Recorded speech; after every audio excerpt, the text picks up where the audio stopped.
السلام عليكم ورحمة الله وبركاته. إن الحمد لله نحمده ونستعينه ونستغفره ونعوذ بالله من شرور أنفسنا ومن سيئات أعمالنا. من يهده الله فلا مضل له ومن يضلل فلا هادي له، وأشهد أن لا إله إلا الله وحده لا شريك له، وأشهد أن محمدا عبده ورسوله صلى الله تعالى عليه وعلى آله وصحبه وسلم تسليما كثيرا. أما بعد، فقد قال الإمام البخاري رحمه الله تعالى: باب قوله ونبئهم عن ضيف إبراهيم لا توجل لا تخف وإذ قال إبراهيم رب أرني كيف تحيي الموتى. قال حدثنا أحمد بن صالح قال حدثنا ابن وهب قال أخبرني يونس عن ابن شهاب عن أبي سلمة بن عبد الرحمن وسعيد بن المسيب عن أبي هريرة رضي الله عنه أن رسول الله صلى الله عليه وسلم قال: نحن أحق بالشك من إبراهيم إذ قال رب أرني كيف تحيي الموتى. قال: أولم تؤمن؟ قال: بلى ولكن ليطمئن قلبي. ويرحم الله لوطا لقد كان يأوي إلى ركن شديد ولو لبثت في السجن طول ما لبث يوسف لأجبت الداعي. সম্মানিত ভাতৃমণ্ডলী, আল্লাহ রাব্বুল আলামিনের প্রশংসা এবং প্রিয় নবী সাল্লাল্লাহু আলাইহি সাল্লামের উপর সালাত ও সালামের পর আজ সোমবার 15ই সফর 1446 হিজরি মোতাবেক 19শে আগস্ট 2024 আমাদের ধারাবাহিক আলোচনা আহাদিসুল আম্বিয়া, নবী রসুলগণ সম্পর্কীয় হাদিসের পর্ব নম্বর 9। ইমাম বুখারী রাহিমাহুল্লাহ এই নবী রসুলগণ সম্পর্কীয় হাদিসের যে পর্ব, এই পর্বের অধ্যায় নম্বর হচ্ছে 11। আলোচনা ইব্রাহিম আলাইহিসসালাম এবং লূত আলাইহিসসালাম সম্পর্কে। কোরআনে কারীমে দুটি আয়াত নিয়ে এসেছেন অধ্যায়ে। বলছেন বাবু কওলিহি, এই অধ্যায় হচ্ছে মহান আল্লাহর এই বাণীর তফসির সম্পর্কে। ওয়ানাব্বিহুম আন দাইফি ইব্রাহিম, তাদেরকে জানিয়ে দাও হে নবী মুহাম্মদ সাল্লাল্লাহু আলাইহি ওয়াসাল্লাম, তাদেরকে জানিয়ে দাও ইব্রাহিম আলাইহিসসালামের মেহমানদের সম্পর্কে। দাইফ মানে অতিথি, মেহমান। ইব্রাহিম আলাইহিসসালামের কাছে যে ফেরেশতাদের একটি দল জিবরাইল আলাইহিসসালামের সাথে মানুষের রূপ ধারণ করে এসেছিলেন, আগন্তুক অপরিচিত মানুষ হয়ে এসেছিলেন এবং তারা সুসংবাদ দিয়ে গিয়েছিলেন ইব্রাহিম আলাইহিসসালামকে যে তার ঘরে যে সারার গর্ভ থেকে এখনও সন্তান হয়নি, আল্লাহ তাকে আর একটি সন্তান ইসমাইলের পর দিতে চান, যার নাম হচ্ছে ইসহাক।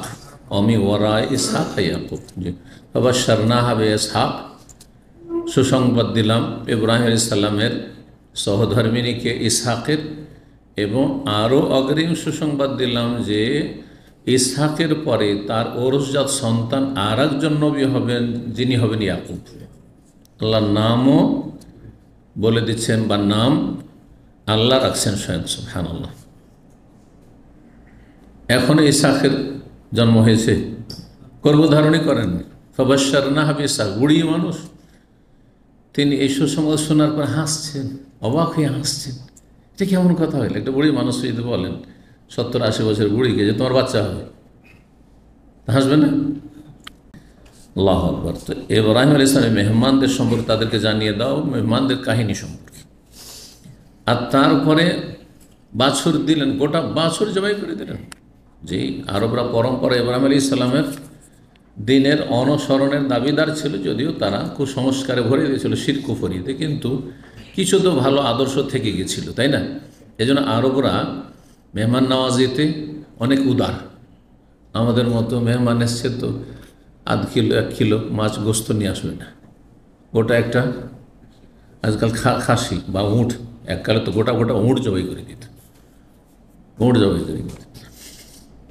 একজন মানুষের একটা উঁট জবাই করে দিত। আরে খেতে পারুক না পারুক, এটা আপ্যায়ন হইল, বেশি করে দিতে হবে।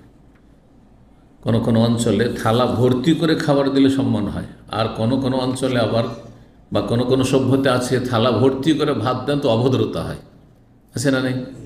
জি হ্যাঁ। আপনাদের এলাকায় কি আছে? ভর্তি করে দেয় বেশি ভদ্রতা? অভদ্রতা হইল। কিন্তু আরবদের দেন তো এতটি ভাত, হ্যাঁ, আর আধখান মুরগি দেন তো দিতে পারবেন। একজন হইল, তারপরে চিকেন দিয়ে বিদায় করতে পারবে মেহমানকে। এক আরব বন্ধু মানুষ বলছে, আমাদের সেন্টারের সাথে খুব ক্লোজ, অনেক দিন আগে বলছেন যে আপনাদের আধ কিলো 1 কিলো গোস্ত কিনে হয়ে যায়, এটা মুরগি দিয়ে অল্প মাছ কিনে হয়ে যায় মেহমান বিদায়। আমাদের ভাই বোন যদি কেউ আসে, ফ্যামিলি নিয়ে এসছে, আর যদি আমি 10 কিলো গোস্ত কিনি, একটা গোটা গানাম রাস মাথা সহ না দিই, তাহলে জীবনে আর আসবে না আমার বাড়ি, জীবনেও আসবে না। আর কাটটা একবারে কোনো সম্পর্ক নেই। কত বড় মুসিবত যে আপনাদের 50 টাকা হয়, আমাদের 1500 রিয়াল লাগে। একটা খাসি অর্ডার দিয়ে পাকশাক করে নিয়ে আসতে ওইভাবে গোটা একবারে দেহ বিশিষ্ট 1500, এখন আরও বেড়ে গেছে হয়তো। তো যাই হোক, ইব্রাহিম আলাইহিস সালাম ফাজা আবে ইজলিন হানিজ, ভুনা একটি বাছুর নিয়ে এসে রেখে দিলেন। কিন্তু মেহমানরা খাচ্ছেন না। লাতাসেল আইদিয়াহুম, তাদের হাত বাড়ছে না যেন খাবারের দিকে, নাকি রাহুম, তখন ভয় পেয়ে গেলেন। এটা আবার কেমন কথা হলো? মেহমান এসছেন, মানুষ, খাবার পেশ করলাম, আপ্যায়ন করছে, খাচ্ছেন না।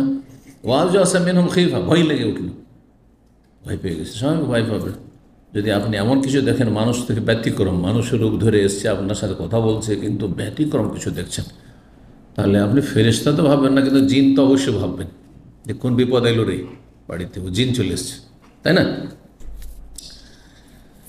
তো তখন জিবরাইল আলাইহিস সালাম সান্ত্বনা দিচ্ছেন, ভয় দূর করার জন্য। লা তাউজাল, ভয় করিয়েন না আপনি, চেহারা দেখলেও বোঝা যায় যাব ভীত সন্ত্রস্ত।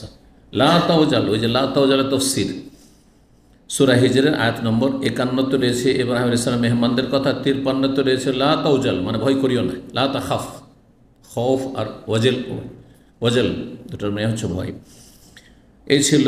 আর সূরা বাকারা আয়াত 260 রয়েছে ইব্রাহিম আলাইহিস সালামের আর একটি কাহিনী। ইব্রাহিম আলাইহিস সালামের কাছে যে মেহমানরা গেলেন, আর মেহমান ওখান থেকে বললেন যে দেখো তোমাকে সুসংবাদ দিতে এসেছি সন্তানে, আর তারপর এখান থেকে আমাদের উদ্দেশ্য হচ্ছে লূত আলাইহিস সালাম, তার কাছে যাব, আর যাওয়ার পরে সেখানে সেই জাতিকে ধ্বংস করব। সেই জাতিকে ধ্বংসের জন্য মানে আমরা আদিষ্ট হয়েছি আল্লাহর পক্ষ থেকে, এসেছে আজকে ধ্বংস করার জন্য। তো তার কথা যেহেতু আসছে সেজন্য এতটুকু বলে দিলাম। তারপর লূত আলাইহিস সালাম ঘটনা আসছে, তখন বলছি মেহমানরা সেখানে গিয়ে বলছিল, আর গ্রামের লোক তো হয়েছে, আরে এত সুন্দর, আর কোনো দাড়ি নেই, মোছ নেই, একবার কিশোর হয়ে আছে, এত আকর্ষণীয়। যারা সমকামী, লম্পট, হ্যাঁ, নোংরা, তারা যদি দাড়িবিহীন, মোজবিহীন কিশোর দেখে, তো নারীর উপর এত আসক্ত, নারীর কোনো আসক্তি নেই তাদের, এই নোংরাদের, নিকৃষ্টদের। স্ত্রী ছেড়ে দিয়ে ওই সমকামিতে করে বেড়ায়, যাদের পদ অভ্যাস হয়ে গেছে। আল্লাহ তাদের অনিষ্ট থেকে মানব জাতিকে রক্ষা করুন। এবং এই ষড়যন্ত্র যে সারা বিশ্বে আন্তর্জাতিক মহলে চালাচ্ছে যে সব অসৎ লোকেরা, নিকৃষ্ট লোকেরা, তাদেরকে আল্লাহ ধূলিসাৎ করুক। তাদের চক্রান্তকে তাদের দিকে ফিরিয়ে দিয়ে, তাদেরকে চক্রান্ত দিয়ে তাদেরকে ধ্বংস করুক আল্লাহ রাব্বুল আলামিন। তো তাদের কথা আসছে। এখন ইব্রাহিম আলাইহিস সালাম আরেকটি ঘটনা কি, ইব্রাহিম আলাইহিস সালাম একবার আল্লাহ রাব্বুল কাছে দরখাস্ত করলেন যে আল্লাহ, যদি একবার দেখিয়ে দিই যে তুমি মৃতকে কিভাবে জীবিত করো, বা পুনরুত্থান হাসর হবে, মানুষ সরে গলে একবার নিশ্চিন্ন হয়ে মাটিতে মিশে যাবে, মাটির মানুষ মাটিতে মিশে যাবে, আবার তাদেরকে পুনর্জীবিত করবে, পুনরায় জীবিত করবে, কেমন করে এটা? আল্লাহর কাছে দরকার, একবার একটু দেখিয়ে দাও, এক নজর আমি দেখতে চাই। তখন আল্লাহ কি বলেছেন, তোমার বিশ্বাস হয় না যে আমি সর্বশক্তিমান? বিশ্বাস অবশ্যই আল্লাহ আছে, কিন্তু মনের শান্তির জন্য, যে চোখে দেখে বিশ্বাস আমি করতেছি। বিশ্বাসের 3টি স্তর রয়েছে, ইয়াকিনের, দৃঢ় প্রত্যয়ের কি রয়েছে 3টি স্তর রয়েছে। জেনে বিশ্বাস, যার নাম হচ্ছে ইলমুল ইয়াকিন। আর একটা হচ্ছে চোখে দেখে বিশ্বাস, সেটা আইনুল ইয়াকিন। আর একটা হচ্ছে আপনার যে অনুভূতি, শরীরে যে অনুভূতিগুলো, বিভিন্ন অনুভূতি, সেই অনুভূতি দিয়ে বাস্তবতা, যেমন আগুনে হাত দিয়ে বিশ্বাস। এটা হচ্ছে আগুনের কথা শুনেছে যে আগুন মানুষকে জ্বালিয়ে দেয়, এটা ইলমুল ইয়াকিন, আর বিশ্বাস করেছে। আর আগুন চোখের সামনে দেখছেন যাও করে জ্বলছে, এটা আইনুল ইয়াকিন। হ্যাঁ, আর আরেকটা হচ্ছে আগুনে একটু আঙুলটা বাড়িয়ে দিয়ে বা হাতটা ঢুকিয়ে দিয়ে দেখছেন যে দেখি আগুনে কেমন তাপ লাগে, এটা হাক্কুল ইয়াকিন। ফাসাব্বিহ বিসমি রাব্বিকাল আযীম। হ্যাঁ, হাক্কুল ইয়াকিনের কথাও রয়েছে, সূরা ওয়াকিয়াতে রয়েছে। সেখানে কোরআনে কারিমে এই তিন ইয়াকিনের কথা রয়েছে। সুফিরা এর আপন তরিকার ব্যাখ্যা করে যে নাকি যা তাদের যারা মানে কামেল হয়ে যায়, আল্লাহর রিয়াজতে ইবাদত বন্দেগীতে যা বিলীন হইতে হইতে এগিয়ে চলে যায়, তখন বিভিন্ন স্তর পার করে, এগুলি তাদের গুমরাহি। বাকি ইমানে মুমিনদের ইমান সবার এক স্তরের নয়, সবারই একই স্তরের নয়। অনেকে না দেখে বিলগাইব, আল্লাহকে দেখে না, পরকাল দেখে না, জান্নাত জাহান্নাম দেখে না, কেউ দেখে না, তাই না? কিন্তু না দেখে এমন বিশ্বাস যে চোখে দেখার মতো বিশ্বাস, বা তার চাইতে বেশি বিশ্বাস, বাস্তব অভিজ্ঞতায় যে বিশ্বাস, সে বিষয়ে হাক্কুল ইয়াকিনের মতো বিশ্বাস। দুনিয়া যদি হয়ে যাক, তার ইমানে সামান্যতম কোনো দুর্বলতা আসবে না। যতই প্রতিকূল অবস্থায়, খারাপ অবস্থায় থাক না কেন, যতই আপনি অসৎ লোকদের মাঝে ফেলে দেন না কেন, আরও ভালো হয়ে যাবে সে। কিন্তু অধিকাংশ মানুষ কী হয়ে যাচ্ছে? সঙ্গদোষে লোহা ভাষার মতো হয়ে যাচ্ছে, ইমানের দুর্বলতার কারণে। ইমান নেই বলা যাবে না, কিন্তু দুর্বল, বিভিন্ন স্তরে এসে মানুষ ইমান। তো ওই আয়াতটি রয়েছে, ওয়াইদ কালা ইব্রাহিম, স্মরণ করো সেই কাহিনী যখন ইব্রাহিম আলাইহিস সালাম বলেছিলেন আল্লাহকে দরখাস্ত করে, রব্বে, হে আমার রব। রব্বে আসলে ছিল রব্বি, ইয়া রব্বি, এরকম ছিল। আর এনি, আমাকে দেখিয়ে দেন। আর এনি মানে আমাকে দেখিয়ে দেন। কাইফা তুহিল মওতা, কীভাবে আপনি মৃতদেরকে জীবিত করেন, মৃতকে কীভাবে জীবিত করেন একটু দেখিয়ে দেন আমাকে। কালা আওয়ালাম তুমেন, আল্লাহ বলছেন তো বিশ্বাস করো না? কালা বালা, অবশ্যই বিশ্বাস করো। আল্লাহ লিয়াতমাইন্না কলবি, আমার মনের প্রশান্তির জন্য। আল্লাহ বলেন কাল ফাখুদ আর বাত মিনাত্তার, 4টি পাখি নাও। হ্যাঁ, আর তাফাজ আল্লাহ কুল্লা ওয়াহিদ মিনহুমা আলা জাবাল, প্রত্যেকটি পাহাড়, এক একটি পাহাড়, এক একটি পাখিকে কী করে জবাই করে রেখে দাও। আর তারপরে সুম্মা দুহুন্না, তাদেরকে ডাকো। ইয়াতিনাকা সায়া, সেই পাখিগুলি, জবাই করা পাখি দৌড় দিয়ে তোমার কাছে ছুটে আসবে, আমি জীবিত করে দিই। চোখের সামনে দেখলে যে জবাই করা বা মৃত পাখি, আর তারপরে দৌড় দিয়ে তোমার কাছে, তোমার ডাকে ছুটে আসছে। এটি যেমন আল্লাহ রাব্বুল আলামিনের আর সমস্ত মুজিজা আল্লাহ রাব্বুল আলামিনের ক্ষমতাধীন এবং আল্লাহ রাব্বুল আলামিনের ক্ষমতার বহিঃপ্রকাশ, কিন্তু নবী রাসূলের মাধ্যমে সেগুলি সংগঠিত হলে সেগুলোকে মুজিজা বলা হয়। নবী রাসূলের কোনো ক্ষমতা থাকে না, নাহলে ইব্রাহিম আলাইহিস সালাম নিজেই করে নিতেন। যখন আল্লাহ বললেন এমনটা করো, এমনটা হবে, জি, তখন হয়েছে সেটি। 3372 নম্বর হাদিস। হাদিস বর্ণনা করছেন প্রখ্যাত দুইজন তাবি, আবু সালমা ইবনে আব্দুর রহমান, মদিনার বড় ইমাম ফকিহ ছিলেন তাবি, ও সাঈদ ইবনে মুসাইব, যিনি তাবেইনদের সবচেয়ে শ্রেষ্ঠ তাবি, সৈয়দুত তাবেইন। উভয়ই ছাত্র হচ্ছেন আবু হুরায়রা রাদিয়াল্লাহু তাআলা আনহু। বর্ণনা করছেন আবু হুরায়রা থেকে রাদিয়াল্লাহু আনহু, তিনি বলেন আন্না রাসূলুল্লাহ সাল্লাল্লাহু আলাইহি ওয়াসাল্লাম, রাসূলুল্লাহ বলেছেন, নাহনু আহাক্কু বিশ-শাক্কি মিন ইব্রাহিম, আমরা ইব্রাহিম আলাইহিস সালামের চাইতেও বেশি সন্দেহের ক্ষেত্রে বেশি উপযোগী। যদি সন্দেহের বিষয়টি কোথাও ধরা হয় ইব্রাহিম আলাইহিস সালামের সন্দেহের কথা, তাহলে ইব্রাহিমের সন্দেহ হলে আমাদের সন্দেহ আরও বেশি হইতে পারে। কিন্তু ইব্রাহিমেরও কোনো সন্দেহ ছিল না, সুতরাং আমাদেরও কোনো সন্দেহ নেই আল্লাহর কুদরতে। কথা বোঝা গেছে না?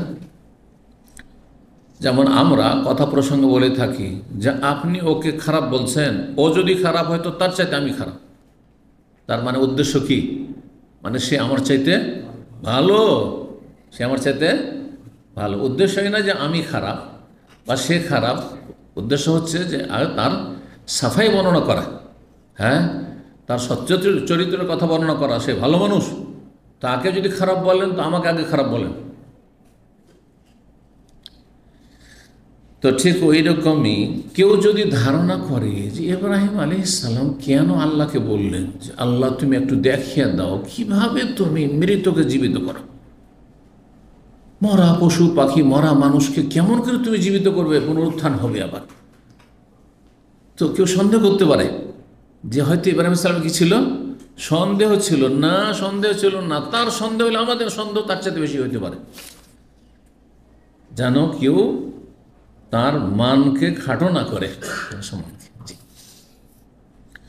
ইদ কালা, যখন তিনি বলেছিলেন রব্বে আরিনি কাইফা তুহিল মাউতা, হে আল্লাহ আমাকে দেখিয়ে দাও তুমি কেমনভাবে মৃত্যুকে জীবিত করো। কালা বললাম তুমিন, আল্লাহ বলে তুমি বিশ্বাস করো না?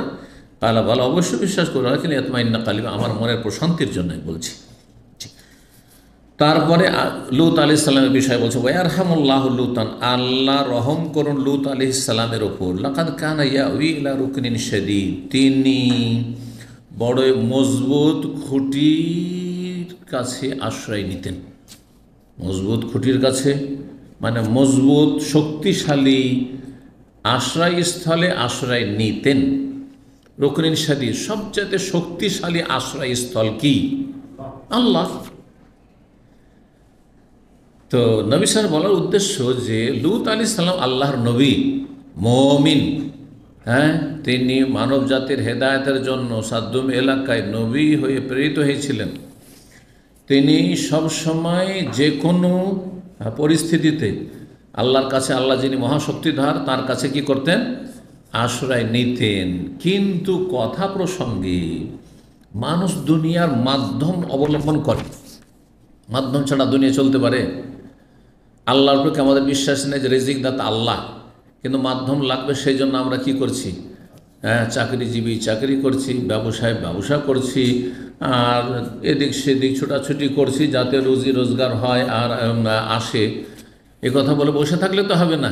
হ্যাঁ, হাতে চুড়ি ভরে যে আমি বাড়িতে বসে থাকবো, আল্লাহ রাজ্জাক রিজিক দাতা, সবার রিজিকের দায়িত্ব তো আল্লাহর উপর আছে, আল্লাহ অবশ্যই দেবেন। হ্যাঁ, চাল ফেড়ে দিয়ে দেবেন। চাল ফেড়ে বুঝেন মধ্যে সে কথা পুরানো যুগের কথা, কারণ আগের যুগে তো খড়ের বাড়ি হইতো, আল্লাহ যাকে চাবেন চাল ফেড়ে দিয়ে দেবেন, মানে এমনি দিয়ে দেবেন। তো আল্লাহর ওপর আস্থা মানে মাধ্যম অবলম্বন করা নয়, কর্মহীনতা নয়। আল্লাহর ওপর আস্থা আপন জায়গায় অন্তরের সাথে সম্পৃক্ত, অন্তর আল্লাহর ওপর তাওয়াক্কুল ভরসা রাখবে। আর আপনাকে দুনিয়ার বৈধ মাধ্যমগুলি কী করতে হবে? অবলম্বন করতে হবে। আপনি অসুস্থ হয়েছেন, প্রচণ্ড জ্বর অথবা প্রচণ্ড কষ্ট হচ্ছে, আর বলছে আল্লাহ ভরসা, যিনি রোগ দিয়েছেন তিনি ভালো করবেন, বলে বসে থাকবেন? মোটেই উচিত না। দুনিয়ার মাধ্যম আপনি ব্যবহার, আর ডাক্তারের কাছে গেলেন তার মানে ইমান দুর্বল হয়ে গেল, কখনো না, মোটেই না। হ্যাঁ, আপনি যদি ডাক্তার উপর আস্থা করেন আর ওষুধের ভরসা করেন, ভাগ্য ভালো ওষুধ খেয়েছিলাম, ভাগ্য ভালো ডাক্তারের কাছে গিয়েছিলাম, না হলে কি যে হইতো, তাহলে গেল ইমান। কিন্তু এইটা চলবে না, বোঝা গেছে না? তো তাওয়াক্কুলের সম্পর্ক আসলে মানুষের অন্তরের সাথে, মানুষের অন্তরের সাথে। অন্তরে আপনার অগাধ আস্থা ভরসা আল্লাহর হইতে হবে, আর তার উপরে দুনিয়ার বৈধ ওসিলাগুলি আপনাকে অবলম্বন করতে হবে। এই জন্য আমরা পানাহার করছি, এই জন্য আমরা ঘুমাচ্ছি। আল্লাহ সুস্থ রাখলে আমি না ঘুমাইলে কি হবে? চলবে না, মোটেই চলবে না। আমি সারা রাত তাহাজ্জুদ পড়বো আর সকালে আবার সারাদিন ডিউটি করব। আল্লাহ যদি সুস্থ রাখে তো আমাকে অসুস্থ করে কে? চলবে না।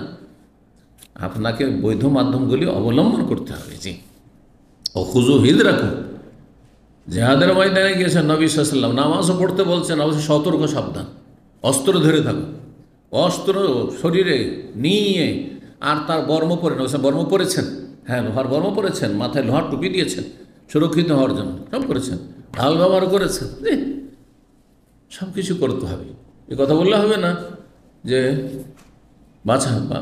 বাঁচায় আল্লাহ মারে কে, সুতরাং আমি কিছুই অবলম্বন করব না, মোটেই না। সতর্ক অবশ্যই থাকতে হবে। জি, তো তাই বলছেন যে লূত আলাইহিস সালামের বাড়িতে যখন সুন্দর মানুষের রূপ ধারণ করে ফেরেশতাদের দলটি ইব্রাহিম আলাইহিস সালাম ওখান থেকে আসলেন, তখন গ্রামের সমকামী এই লম্পটগুলো ছুটে আসলেন, খবর দিয়ে দিয়েছে লূতের স্ত্রী যে বাড়িতে সুন্দর সুন্দর মেহমান এসেছে, আর গ্রামে সব এই নিকৃষ্টগুলি ছুটে এসছে।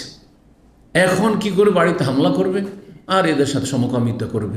ভাবছে এগুলো সুন্দর সুন্দর মানুষ, কিন্তু জানে না যে এরা আল্লাহর আযাব নিয়ে এসছে। সুবহানাল্লাহ। লূত আলাইহিস সালামের বাড়ির মেহমান অপদস্থ হবে চোখের সামনে, এটাকে মেনে নেওয়া যায়? আর এটা কত বড় লাঞ্ছনা যে মেহমানদের মান-ইজ্জত রক্ষা করতে পারলাম না। সুতরাং তার পেরেশানি শেষ নেই। আজ এমন আসি, আল্লাহ বড়ই কঠিন দিন, আমি দুর্দিনের সম্মুখীন হয়েছি। আল্লাহ ফেরেশতারা বুঝতে পেরেছেন যে লূত আলাইহিস সালাম খুব উদ্বিগ্ন, পেরেশান হয়ে রয়েছেন, অস্থির হয়ে পড়েছেন আমাদের মান ইজ্জত রক্ষা করার জন্য। লূতকে বলছেন যে তুমি চিন্তা করিও না, আমরা এসেছি এদেরকে ধ্বংস করার জন্য, আমরা কোনো মানুষ না, শুনে রাখো, এসেছি এদেরকে ধ্বংস করার জন্য, আসতে দাও কতদূর ক্ষমতা থাকে। তো ওই সময় লূত আলাইহিস সালাম বলেছিলেন যে লাউ আন্নালি বেকুম কুওয়া, তাদেরকে যখন বুঝিয়ে পারলেন না যে যাও দেখো আমার মেয়ের আছে, তুমি বিয়ে করতে চাও বিয়ে করো, হ্যাঁ যৌনাচার করবে, যৌন চাহিদা পূরণ করবে, তো তার জন্য নারী জাতিকে আল্লাহ সৃষ্টি করেছেন, তোমাদের মধ্যে যদি চাই তো শরীয়ত সম্মত ওরা বিবাহ বন্ধন আবদ্ধ হও, মেয়েদের সাথে ছেলেদের বিয়ে হবে, কি অন্যায় করতে আসছো? না না না, মা লাকাফি বানাতিকা মিন হাক্কিন, তোমার মেয়েদের ওপর আমাদের কোনো অধিকার নেই, কোনো আকর্ষণ নেই। ওই ইন্নাকা লা তাআলামু মা নুরীদ, তুমি জানছো যে আমরা কি চাই, তোমার এই মেহমানগুলোকে আমরা কি করব? হ্যাঁ ধর্ষণ করবো, এদের সাথে সমকামিতা করবো, আউযু বিল্লাহ। তখন তিনি কি বলেছিলেন? লাউ আন্না লি বিকুম কুওয়া, হায় আল্লাহ যদি তোমাদেরকে প্রতিরোধ করার জন্য আমার ক্ষমতা থাকতো, আমার গায়ে এরকম বল থাকতো যে তোমাদের 2-4-10 জনকে যতটি লোক এসছে এগুলোকে আমি প্রতিহত করতে পারবো একা, এটা যদি হইতো, তাও পারবো না আমি এত লোককে সামলাইতে। আর আউই এলা রুকনিন শাদীদ, অথবা যদি আমি আমার রুকনুন শাদীদ, এখানে তিনি বংশ উদ্দেশ্য করেছেন, আমার যদি শক্তিশালী এই বংশ থাকতো তাহলে তারা আমার পক্ষ থেকে প্রতিহত করতো তোমাদেরকে, হ্যাঁ, কিন্তু আমার বংশ বলি ওখানে নেই, কারণ তিনি কোথা থেকে হিজরত করে এসেছিলেন? ইব্রাহিম আলাইহিস সালামের সফর সঙ্গী ছিলেন ইরাক থেকে, তাই সেখানে তার বংশধর থেকে গেছে। গেলেন শাম দেশে, ফিলিস্তিনে, ইব্রাহিম আলাইহিস সালাম ওখানে থাকলেন, আল্লাহর হুকুম হলো লূতকে যে যাও এই শাম দেশ ফিলিস্তিন থেকে চলে যাও তুমি সাদ্দুম গ্রামে। সাদ্দুম গ্রাম সেখানে যে বৃহৎ শামের মধ্যে যেটা এখন আপনার মৃত সাগর, যাকে বলা হচ্ছে আল বাহরুল মাইয়াত, মৃত সাগর, আল্লাহ সাগরে পরিণত করেছেন। ওই জমিকে আল্লাহ রাখেননি যাতে ওই নাপাক জায়গায় যেখানে এরা এত নিকৃষ্ট কাজ করতো, কারণ জেনার চাইতে ব্যভিচারের চাইতে অনেক অনেক গুণে নিকৃষ্ট একবারে কাজ হচ্ছে সমকামিতা। আল্লাহর এত আযাব গজব ছিল যে কয়েকটি আযাব দিয়ে ধ্বংস করে আল্লাহর গজব মেটেনি, যার ফলে সেই জায়গার জমিনকে আল্লাহ কিয়ামত পর্যন্ত সাগরে পরিণত করেছে। এবং এমন গজবপ্রাপ্ত সাগর যে সেই সাগরে কোনো মাছ, কোনো প্রাণী থাকে না। আর ওই সাগরের নামই হচ্ছে আল বাহরুল মাইয়াত, মানে মৃত সাগর। জি, মৃত সাগর। জি, তো এটাই ছিল সাদ্দুম এলাকা। তো এই যে কথাটি বলেছিলেন, এতে কেউ ধারণা করতে পারে যে আল্লাহর নবী তিনি কেন বললেন যে আল্লাহ তুমি যদি রক্ষা করতে, কেন বংশের কথা বললেন? এটা যেন কেউ ধারণা করতে পারে যে এটা ইমানের একটা দুর্বলতার পয়েন্ট, তাই না? সেই জন্য নবী সাল্লাল্লাহু আলাইহি ওয়াসাল্লাম বলছেন যে আল্লাহ লূত আলাইহিস সালামের রহম করুন, তিনি কখনো দুনিয়ার মাধ্যমের ওপর আস্থা ভরসা করতেন না, বরং সব সময় তিনি আশ্রয় নিতেন এলা রুকনিন শাদীদ, মজবুত বা শক্ত আশ্রয়স্থলে, মানে সবসময় আল্লাহরই কাছে আশ্রয় নিতেন। কিন্তু মানুষ যখন খুব উদ্বিগ্ন হয়ে যায়, পেরেশান হয়ে যায়, তখন চায় যে পাশে কেউ আমার সাপোর্ট করার লোক হোক, পাশে দাঁড়াক।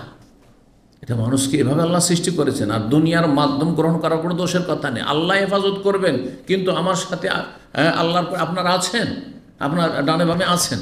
মানুষ এটা আশা করে না, আমার বংশধর আছে, হ্যাঁ আল্লাহ রাব্বুল আলামিনের পরে আমার কাছে কিছু টাকা পয়সা আছে খাওয়া দাওয়ার জন্য, চলাফেরার জন্য বিদেশে, এটা কোনো দোষের কথা নাই। আর দুনিয়ার মাধ্যম ছাড়া মানুষ চলতে পারে। ঠিক তেমনই তিনি নিজের বংশের কথা সেখানে বলেছিলেন, কিন্তু এটার মানে এই নয় যে তিনি আল্লাহর কাছে আশ্রয় নিতে ভুলে গিয়েছিলেন। জি, ও কথা বলছেন।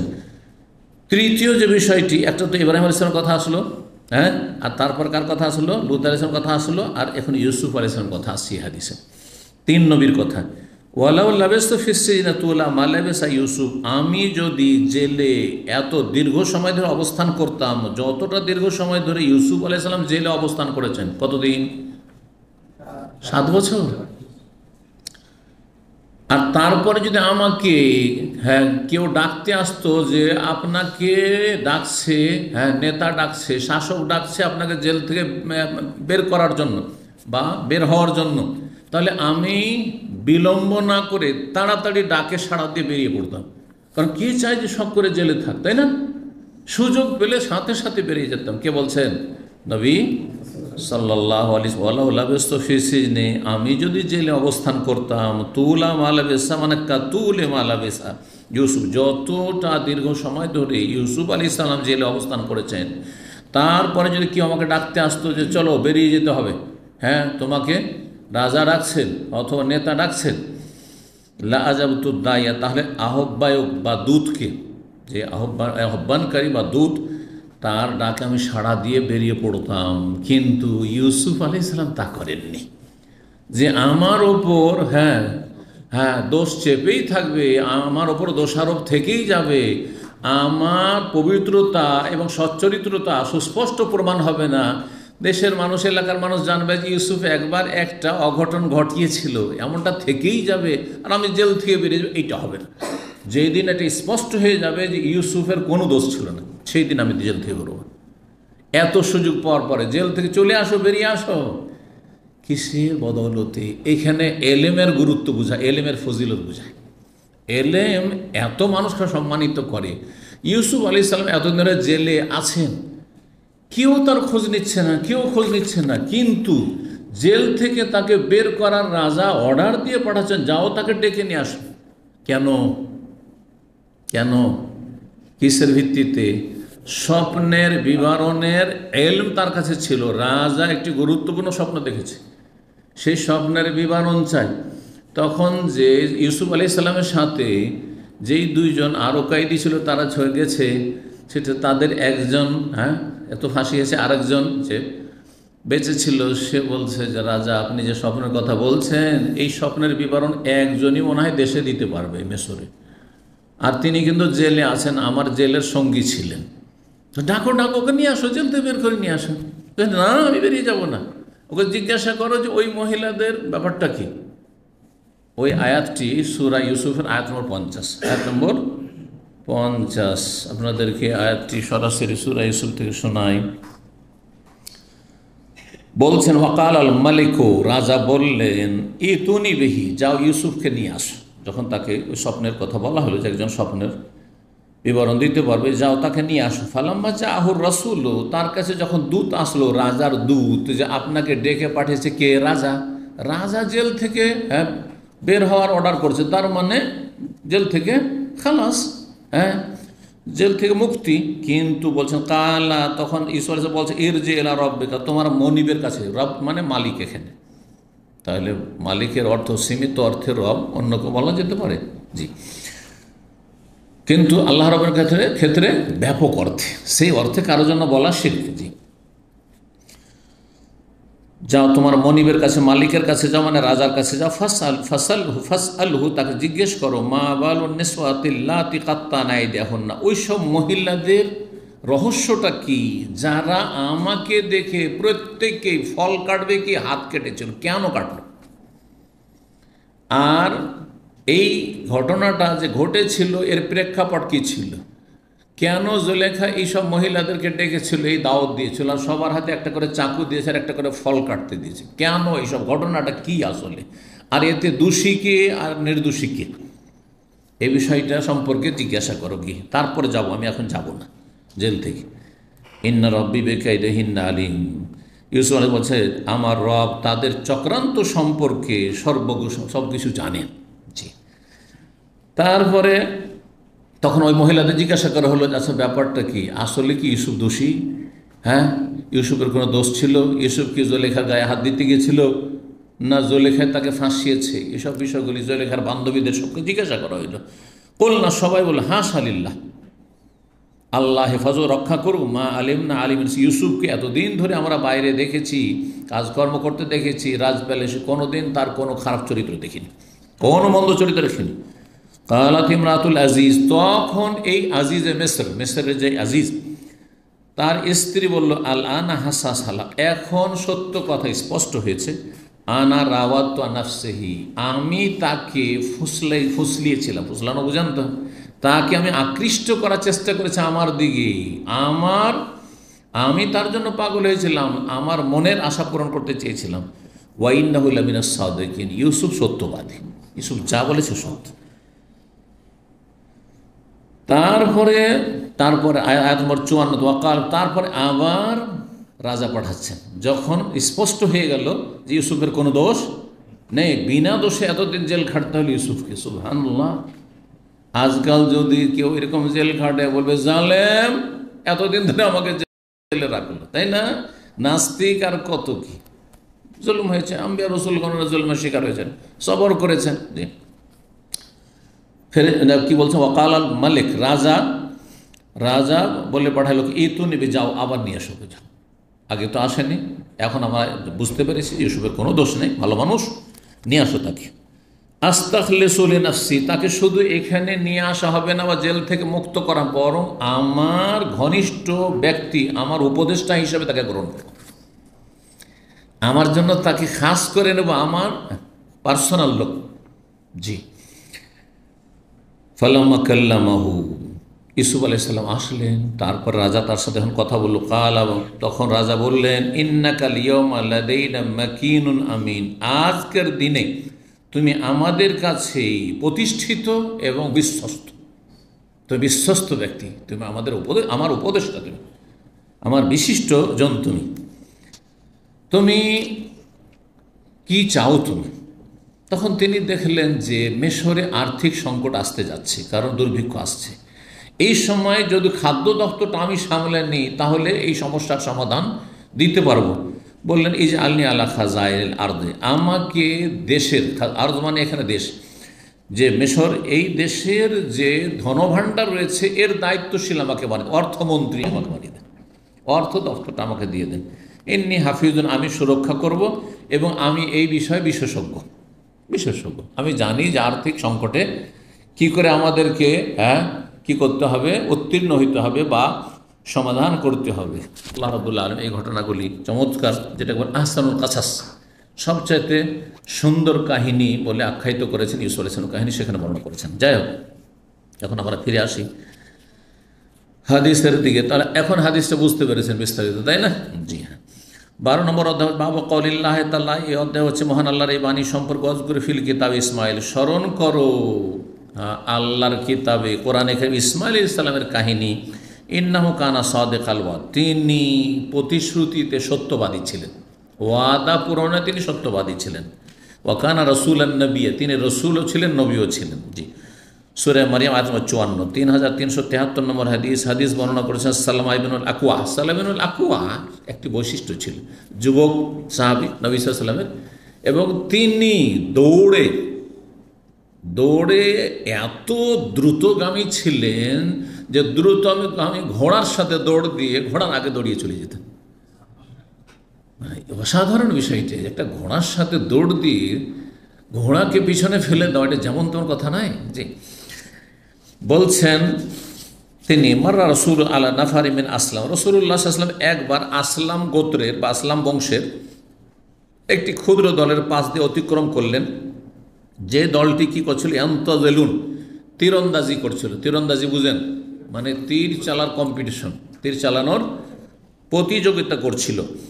রাসূলুল্লাহ সাল্লাল্লাহু আলাইহি ওয়াসাল্লাম বললেন, ইরমু বানি ইসমাইল, তোমরা তীর নিক্ষেপ করো হে ইসমাইল আলাইহিস সালামের বংশধর, তীর নিক্ষেপ করো হে ইসমাইল আলাইহিস সালামের বংশধর। ফাইন্না আবাকুম কানা রামিয়ান, কারণ তোমাদের পূর্বপুরুষ, তোমাদের পিতা ইসমাইল কি ছিলেন, তীরন্দাজ ছিলেন, তিনিও তীর চালাতে পারদর্শী ছিলেন এবং তীর চালিয়ে তিনি শিকার করতেন। ইসমাইল সালামের ঘটনা বর্ণনা করেছি না, ইব্রাহিম আলাইহিস সালাম ছেলের সাথে দেখা করতে আসছেন, তো নাই, শিকার করতে গেছে 2 বার করে ঘটনা, 3য়বারে দেখা হচ্ছে।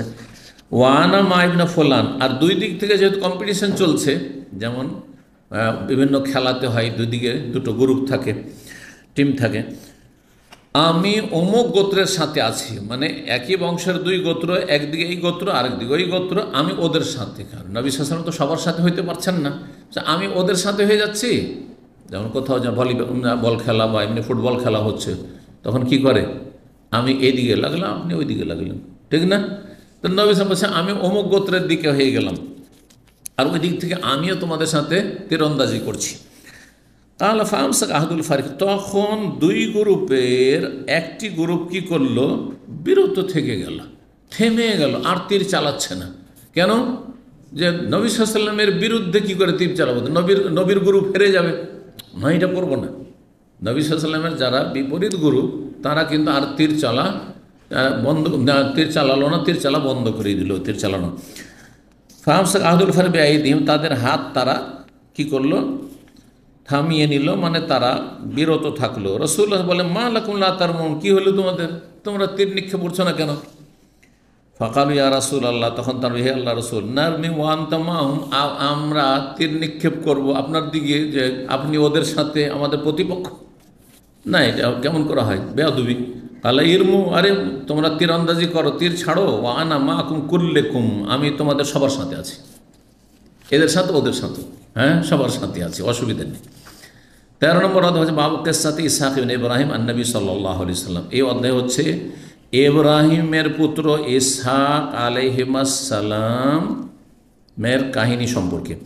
এই মর্মে আব্দুল্লাহ বিন উমর থেকে হাদিস রয়েছে, আবু হুরায়রা থেকে হাদিস রয়েছে, উভয় বর্ণনা করেছেন নবী সাল্লাল্লাহু আলাইহি ওয়াসাল্লাম থেকে। আর তারপরে হাদিস নিয়ে আসে, সংক্ষেপ করে দিয়েছেন। 14 নম্বর অধ্যায় বাবুন, এই অধ্যায় হচ্ছে আম কুনতুম শুহাদা ইয হাদারা ইয়াকুব আল মউত। এই আয়াতের তাফসীর সম্পর্কে, যেখানে ইয়াকুব আলাইহিস সালামের কথা রয়েছে এবং তার সন্তানদের কথা বলছেন আল্লাহ রাব্বুল আলামিন, তোমরা কি সেখানে উপস্থিত ছিলে ওই সময় যখন ইয়াকুব আলাইহিস সালামের কাছে মৃত্যু ঘনিয়ে এসেছিল?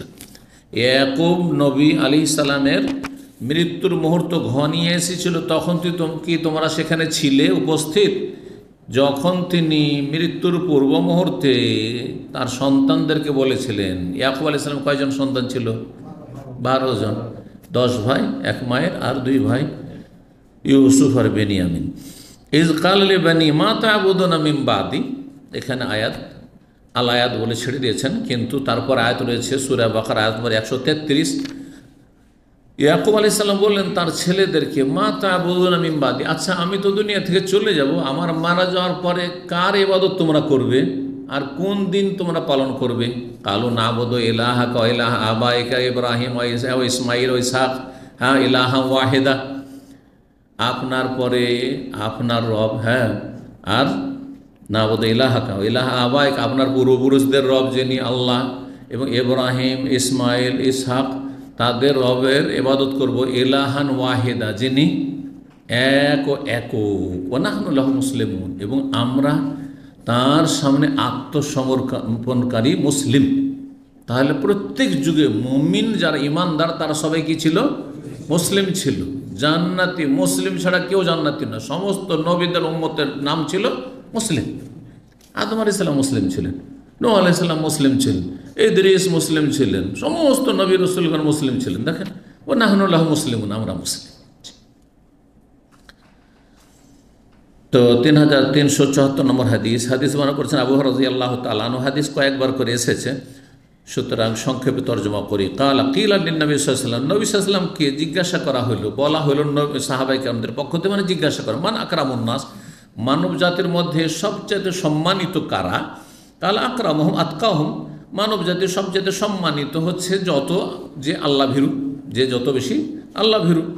কারণ কোরআনে সূরা হুজুরাত তাই বলেছেন আল্লাহ। কালু, তখন সাহাবীরা, ইয়া নবী, হে আল্লাহর নবী, লাইসা আন হাযা নাসআলুকা, এই মর্মে আপনাকে জিজ্ঞাসা করছি না, এটা তো কোরআনে আয়াত আমরা জানি, জিজ্ঞেস করিনি, অন্য বিষয় জিজ্ঞেস করছি। তো নবী সাল্লাল্লাহু আলাইহি ওয়াসাল্লাম বলছেন, তাহলে কোনো বিশেষ বংশ সম্পর্কে, যে কোন বংশটি বেশি শ্রেষ্ঠ, এটা যদি জিজ্ঞাসা করো তো ইব্রাহিম আলাইহিস সালামের বংশ যারা বেশি শ্রেষ্ঠ, ইউসুফ, কারণ ইউসুফ নিজেও নবী, তার বাপ নবী, তার দাদা নবী, দাদার বাপ নবী, সব নবী আর নবী, জি, পরম্পরা 4 পুরুষ 5 পুরুষ, জি। তো বলছেন এ সম্পর্কে জিজ্ঞাসা করেন। কাল ফা আকরামুন নাস ইউসুফ, তো মানব জাতির মধ্যে সবচেয়ে সম্মানিত হচ্ছে ইউসুফ, যিনি আল্লাহর নবী। ইবনু নবীউল্লাহ, তিনিও আল্লাহর নবীর ছেলে। আল্লাহর নবী ইউসুফের বাপ কে ছিলেন? ইউসুফ বিন ইয়াকুব। ইবনু নবীউল্লাহ আর ইয়াকুবও ছিলেন আল্লাহর নবীর সন্তান। তিনি কে? হ্যাঁ, ইসহাক। ইবনু খলিলুল্লাহ, তিনি আল্লাহর নবী রসুল, আল্লাহর খলিল অন্তরঙ্গ বন্ধুর সন্তান, অর্থাৎ ইব্রাহিম খলিলুল্লাহ। তাহলে ইউসুফ বিন ইয়াকুব বিন ইসহাক বিন ইব্রাহিম, 4 পুরুষ, জি। কালু লাইসা আন হাযা নাসআলুকা, হে আল্লাহ রসুল, এই মর্মে আমরা জিজ্ঞাসা করি, এটাও কিন্তু আমাদের উদ্দেশ্য না। তার দুটো উত্তরই বলছেন যে এটা আসলে উদ্দেশ্য আমাদের নয়। কালা, তাহলে জিজ্ঞাসা করছো আর একটা দিক হইতে পারে, সেটা হচ্ছে আরব বংশের মধ্যে যতগুলি আরবদের বংশধর রয়েছে এসব বংশের মধ্যে কোন বংশ বেশি শ্রেষ্ঠ, এটা জিজ্ঞাসা করছো? তখন বলছে হ্যাঁ এইটা জিজ্ঞাসা করছি। বলছে ফান মাদিনিল আরব তাস আলুনি বা তাস আলুন্নি, দুর্গে পড়া যেতে পারে, আমাকে তোমরা তাহলে জিজ্ঞাসা করছো আরবদের শ্রেষ্ঠ বংশ সম্পর্কে। মাদেন মানে খনি, আরবদের খনি মানে খনিতে কি থাকে, মূল্যবান সম্পদ থাকে। তো আরবদের মধ্যে মূল্যবান মানে সম্মানিত বংশ সম্পর্কে জিজ্ঞাসা করছো, যে আরব যতগুলি বংশ রয়েছে তার মধ্যে কারা বেশি শ্রেষ্ঠ। কালু না সাহনি হ্যাঁ রসুল কালা ফে খেয়ারকম ফির জাহিলিয়া খেয়ারকম ফির ইসলাম, তোমাদের মধ্যে সবচেয়ে ভালো ওই সব লোকেরা যারা জাহিলিয়াতের যুগে ভালো মানুষ, সম্ভ্রান্ত বংশ ছিল, আর ইসলামে আসার পর তারাই সম্ভ্রান্ত বংশ হবে। কিন্তু ইসলামে আসার পরে শর্ত হচ্ছে এজা ফাকেহু, তারা যদি দিন সম্পর্কে জ্ঞান অর্জন করে। আর জ্ঞান অর্জন করা মানে জ্ঞান মোতাবেক আমল করা। আলেম সমাজ যদি বেআমল হয় তো সাধারণ জনগণ মূর্খ লোকের চাইতে নিকৃষ্ট, কিন্তু তাদের আযাব বেশি কঠিন। এই জন্য শুধু ফিকহ আলেম হয় যত আলেম বা আমল, যেটা বলে আলেম আমলওয়ালা আলেম হইতে হবে, যা জানে, যা পড়ে, হ্যাঁ, যা শোনে, যা শিখে সেই অনুযায়ী আমল করে আর সেই দিকে দাওয়াত দেয়। আল্লাহ যেন আমাদের সকলকে তৌফিক দান করেন। 15 নম্বর অধ্যায় বাবন, এই অধ্যায় হচ্ছে লুতান, এই লুত আলাইহিস সালাম সম্পর্কে চলে আসলাম। স্মরণ করো লুত আলাইহিস সালামকে, মানে অজকুর লুতান এখানে ছিল। ইজ কাল আলী কওমিহি, যখন তিনি বলেছিলেন স্বজাতিকে, আতাতুন আল ফাহিশাতা, তোমরা এত অশ্লীলতায় তোমরা আগমন করছো, অশ্লীলতায় লিপ্ত থাকা, আগমন করছো মানে লিপ্ত রয়েছো।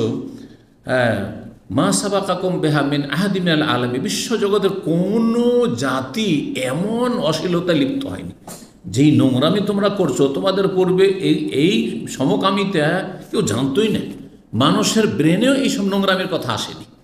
জেনা ব্যভিচার ছিল হয়তো, কিন্তু এই সমকামিতা ছিল না লূত আলাইহিস সালামের এই নিকৃষ্ট জাতির পূর্বে, এই কথা বলেছেন।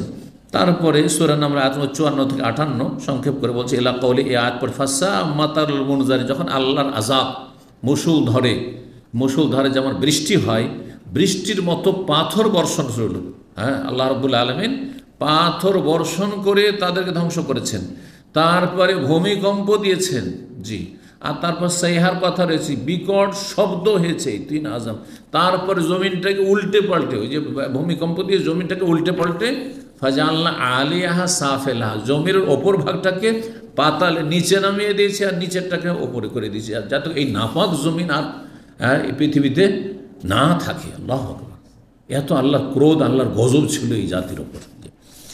যত কাফের অবাধ্য জাতি এসেছে, পাপিষ্ট জাতি মানব জাতির ইতিহাসে এসে, তার মধ্যে সবচেয়ে নিকৃষ্ট জাতি হচ্ছে লূত আলাইহিস সালামের জাতি। তাদের শিরকের সাথে, কুফরের সাথে, বিভিন্ন আরও অপরাধের ক্রাইমের সাথে সবচেয়ে নিকৃষ্ট কাজ ছিল শিরক কুফরের পরে, সেটা হচ্ছে সমকামিতা। 3375 নম্বর হাদিস, আবু হুরায়রা রাদিয়াল্লাহু তাআলা আনহু বলছেন, আন্নান নবী সাল্লাল্লাহু আলাইহি ওয়াসাল্লাম ইয়াগফিরুল্লাহু লিলুতিন, আল্লাহ ক্ষমা করুন লূত আলাইহিস সালামকে, ইনকান লা ইয়াউইরা রুকনি শাদীদ, তিনি সর্বদা মজবুত বা শক্তিশালী আশ্রয়স্থলে আশ্রয় নিতেন, মানে আল্লাহর কাছে আশ্রয় নিতেন। কিন্তু তিনি ওই সময় পেরেশানিতে তিনি নিজের বংশের কথা বলেছিলেন। তার মানে এই নয় যে তার এটা শিরক হয়ে গেছে অথবা বলাটা ঠিক হয়নি, বরং এটা বাহ্যিক মনে হচ্ছে একজন নবী, আল্লাহর নবী, তিনি সবসময় আল্লাহর কথা বলুন, কিন্তু নিজের বংশের কথা কেন বললেন? কারণ বিশিষ্ট ব্যক্তির ছোট ভুলটাও মানুষ বড় করে দেখে না। আপনারা খালি মাথায় খুব চলাফেরা করছেন, কেউ কিছু বলবে, যদি মসজিদের নামাজ সবসময় আপনার খালি মাথায় টুপি নাও দেন তাও কিছু বলবে না। কিন্তু শেখ মুজিবুর রহমান কেউ যদি একবার জীবনে দেখে নাই যে বিনা টুপিতে নামাজ পড়েছে, তাহলে বাঙালি জাতি মানে আমার কথাবার্তা আর কবুলই করতে চাইবে না। হ্যাঁ, অল্প কিছু সালাফি ছাড়া বাকি জগৎ, হানাফি জগৎ তো একটিও কথা কবুল করি, এটা আলেম হইল নাকি? হ্যাঁ, মাথায় নাই টুপি, এর কথা শোনা যায়, এর ইমান আছে, বুঝতে পেরেছেন না?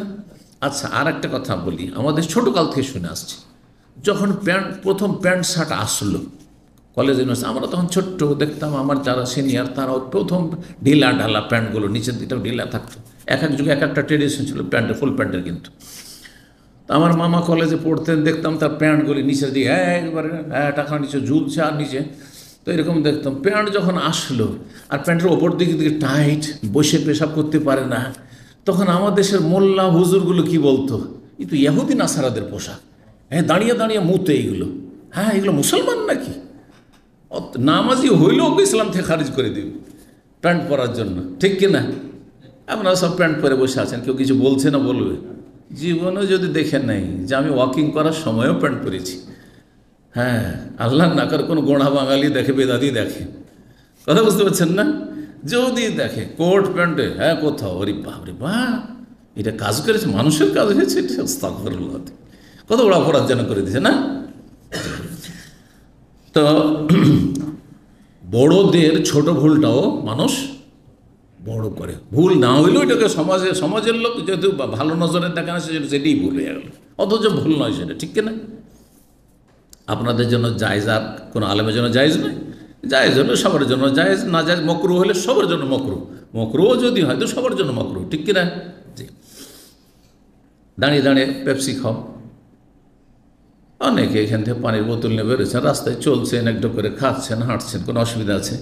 কিন্তু যদি আমাকে দেখে নেয় তাহলে মহাবিপদ আছে। কোন একজন দায়ী আমাদের অন্য সেকশনের এদিকে যায় চায়ের দোকানে, আর চা নিয়ে নেয়, হাতে করে নিয়ে আসে, রোডের এপার থেকে ওপার আসছে, হয়তো খাচ্ছে অথবা নিয়ে আসছে।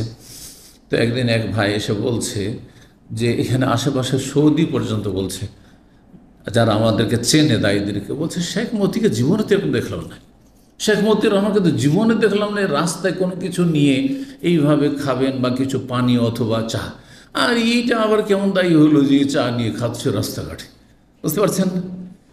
তো জায়েজ হলে আমার জন্য জায়েজ, তার জন্য জায়েজ, ঠিক না? সাধারণ আপনারা খাচ্ছেন, কেউ কিছু বলছে না কিন্তু। তো ওই রকম বিষয়টা রয়েছে। তো লূত আলাইহিস সালাম যে কথাটি বলেছিলেন, তার যে মান মর্যাদা, সেটার দিকে লক্ষ্য করে অনেকে এটাকে আপত্তিকর মনে করতে পারে। সেজন্য নবী সাল্লাল্লাহু আলাইহি ওয়াসাল্লাম বলছেন যে তিনি সবসময় আল্লাহর কাছে আশ্রয় নিতেন, কিন্তু সেই সময়টা এই কথাটি বলে ফেলেছেন, সবাই চায় যে আমার সাথে কেউ থাক, সেই জন্য। তো আমরা কি এগিয়ে চলে গেছি এক পয়সা নাকি? না ঠিকই আছে, ঠিকই আছে, ওই পৃষ্ঠা উল্টে গেছিল। 3375 নম্বর হাদিস বললাম, তাই না?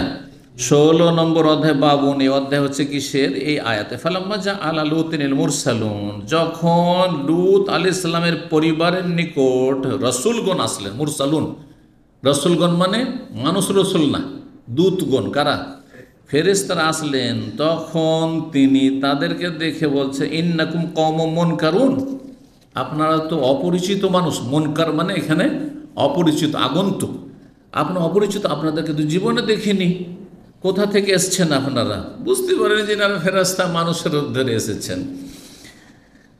তো সূরা হিজর আয়াত নম্বর 62, সূরা হিজর আয়াত নম্বর 62। আয়াতগুলো না বললে তফসিরগুলো পুরোপুরি স্পষ্ট হবে না, সেই জন্য বলার একটু প্রয়োজন রয়েছে সামান্য হইলেও। আয়াত নম্বর 62 আল্লাহ বলছেন 61 নম্বর থেকে ফালাম্মা জা আলা লুতিনিল মুরসালুন, যখন লূত আলাইহিস সালামের পরিবারের কাছে মানে লূত আলাইহিস সালামের বাড়িতে দূতগণ আসলেন, মানে ফেরেশতাগণ। কালা, তাদেরকে দেখে লূত আলাইহিস সালাম ইন্নাকুম কওমুন, আপনারা তো অপরিচিত আগন্তুক মানুষ। কালু, তখন তারা বলছে ইন্নাকা বিমা কানু ফিহি ইয়ামতারুন, আপনার কাছে এসেছি এমন কিছু বিষয় নিয়ে যে সম্পর্কে সন্দিহান। আল্লাহর কুদরত, আল্লাহ ধ্বংস করবেন, কোথায় তোমার আযাব, কোথায় আযাব, মানে তাদের সন্দেহ ছিল যে আযাবও আসতে পারে, এইসব কথা। ওয়াতাইনাকা বিল হক ওয়া ইন্নাল্লাহা সাদিক, আপনার কাছে সত্য সহকার আগত হয়েছে, সত্যি যা বলছি সত্যি তা হবে। ওয়া ইন্নাল্লাহা সাদিকুন, আমরা হচ্ছে সত্যবাদী ফেরেশতা। ফাআসরি বিআহলিকা বিকিতইম মিনাল লাইল, সুতরাং আপনি আপনার পরিবারকে নিয়ে, আর লূত আলাইহিস পরিবার মানে 2 মেয়ে মুমিনা ছিলেন, ইমানদার ছিলেন। এখানে তাহলে পরিবার সবসময় পরিবার স্ত্রীকে বলে না, পরিবারে যেমন স্ত্রী তেমন ছেলে মেয়েরাও, তাই না? আপনার পরিবার নিয়ে আপনি রাতারাতি বেরিয়ে পড়ুন।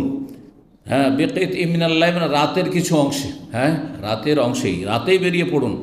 ওয়াত্তাবে আদবারহুম ওয়ালা ইয়ালতাফিত মিনকুম আহাদুন, উল্টো দিকে ঘুরে দেখবেন না, জি, ওয়ামজু হাইসু তুমারুন, যেখানে আদেশ হচ্ছে সেখানে আপনি চলুন। ওয়াকাজাইনা ইলাইহি যালিকাল আমর আন্না দাবিরা হাওলা মাকতুল মুসবিহিন, আর চূড়ান্ত আমি ফয়সালা করেছিলাম যে এদের লেজকে কেটে দেওয়া হবে। দাবের মানে লেজ হয় শাব্দিক অর্থ।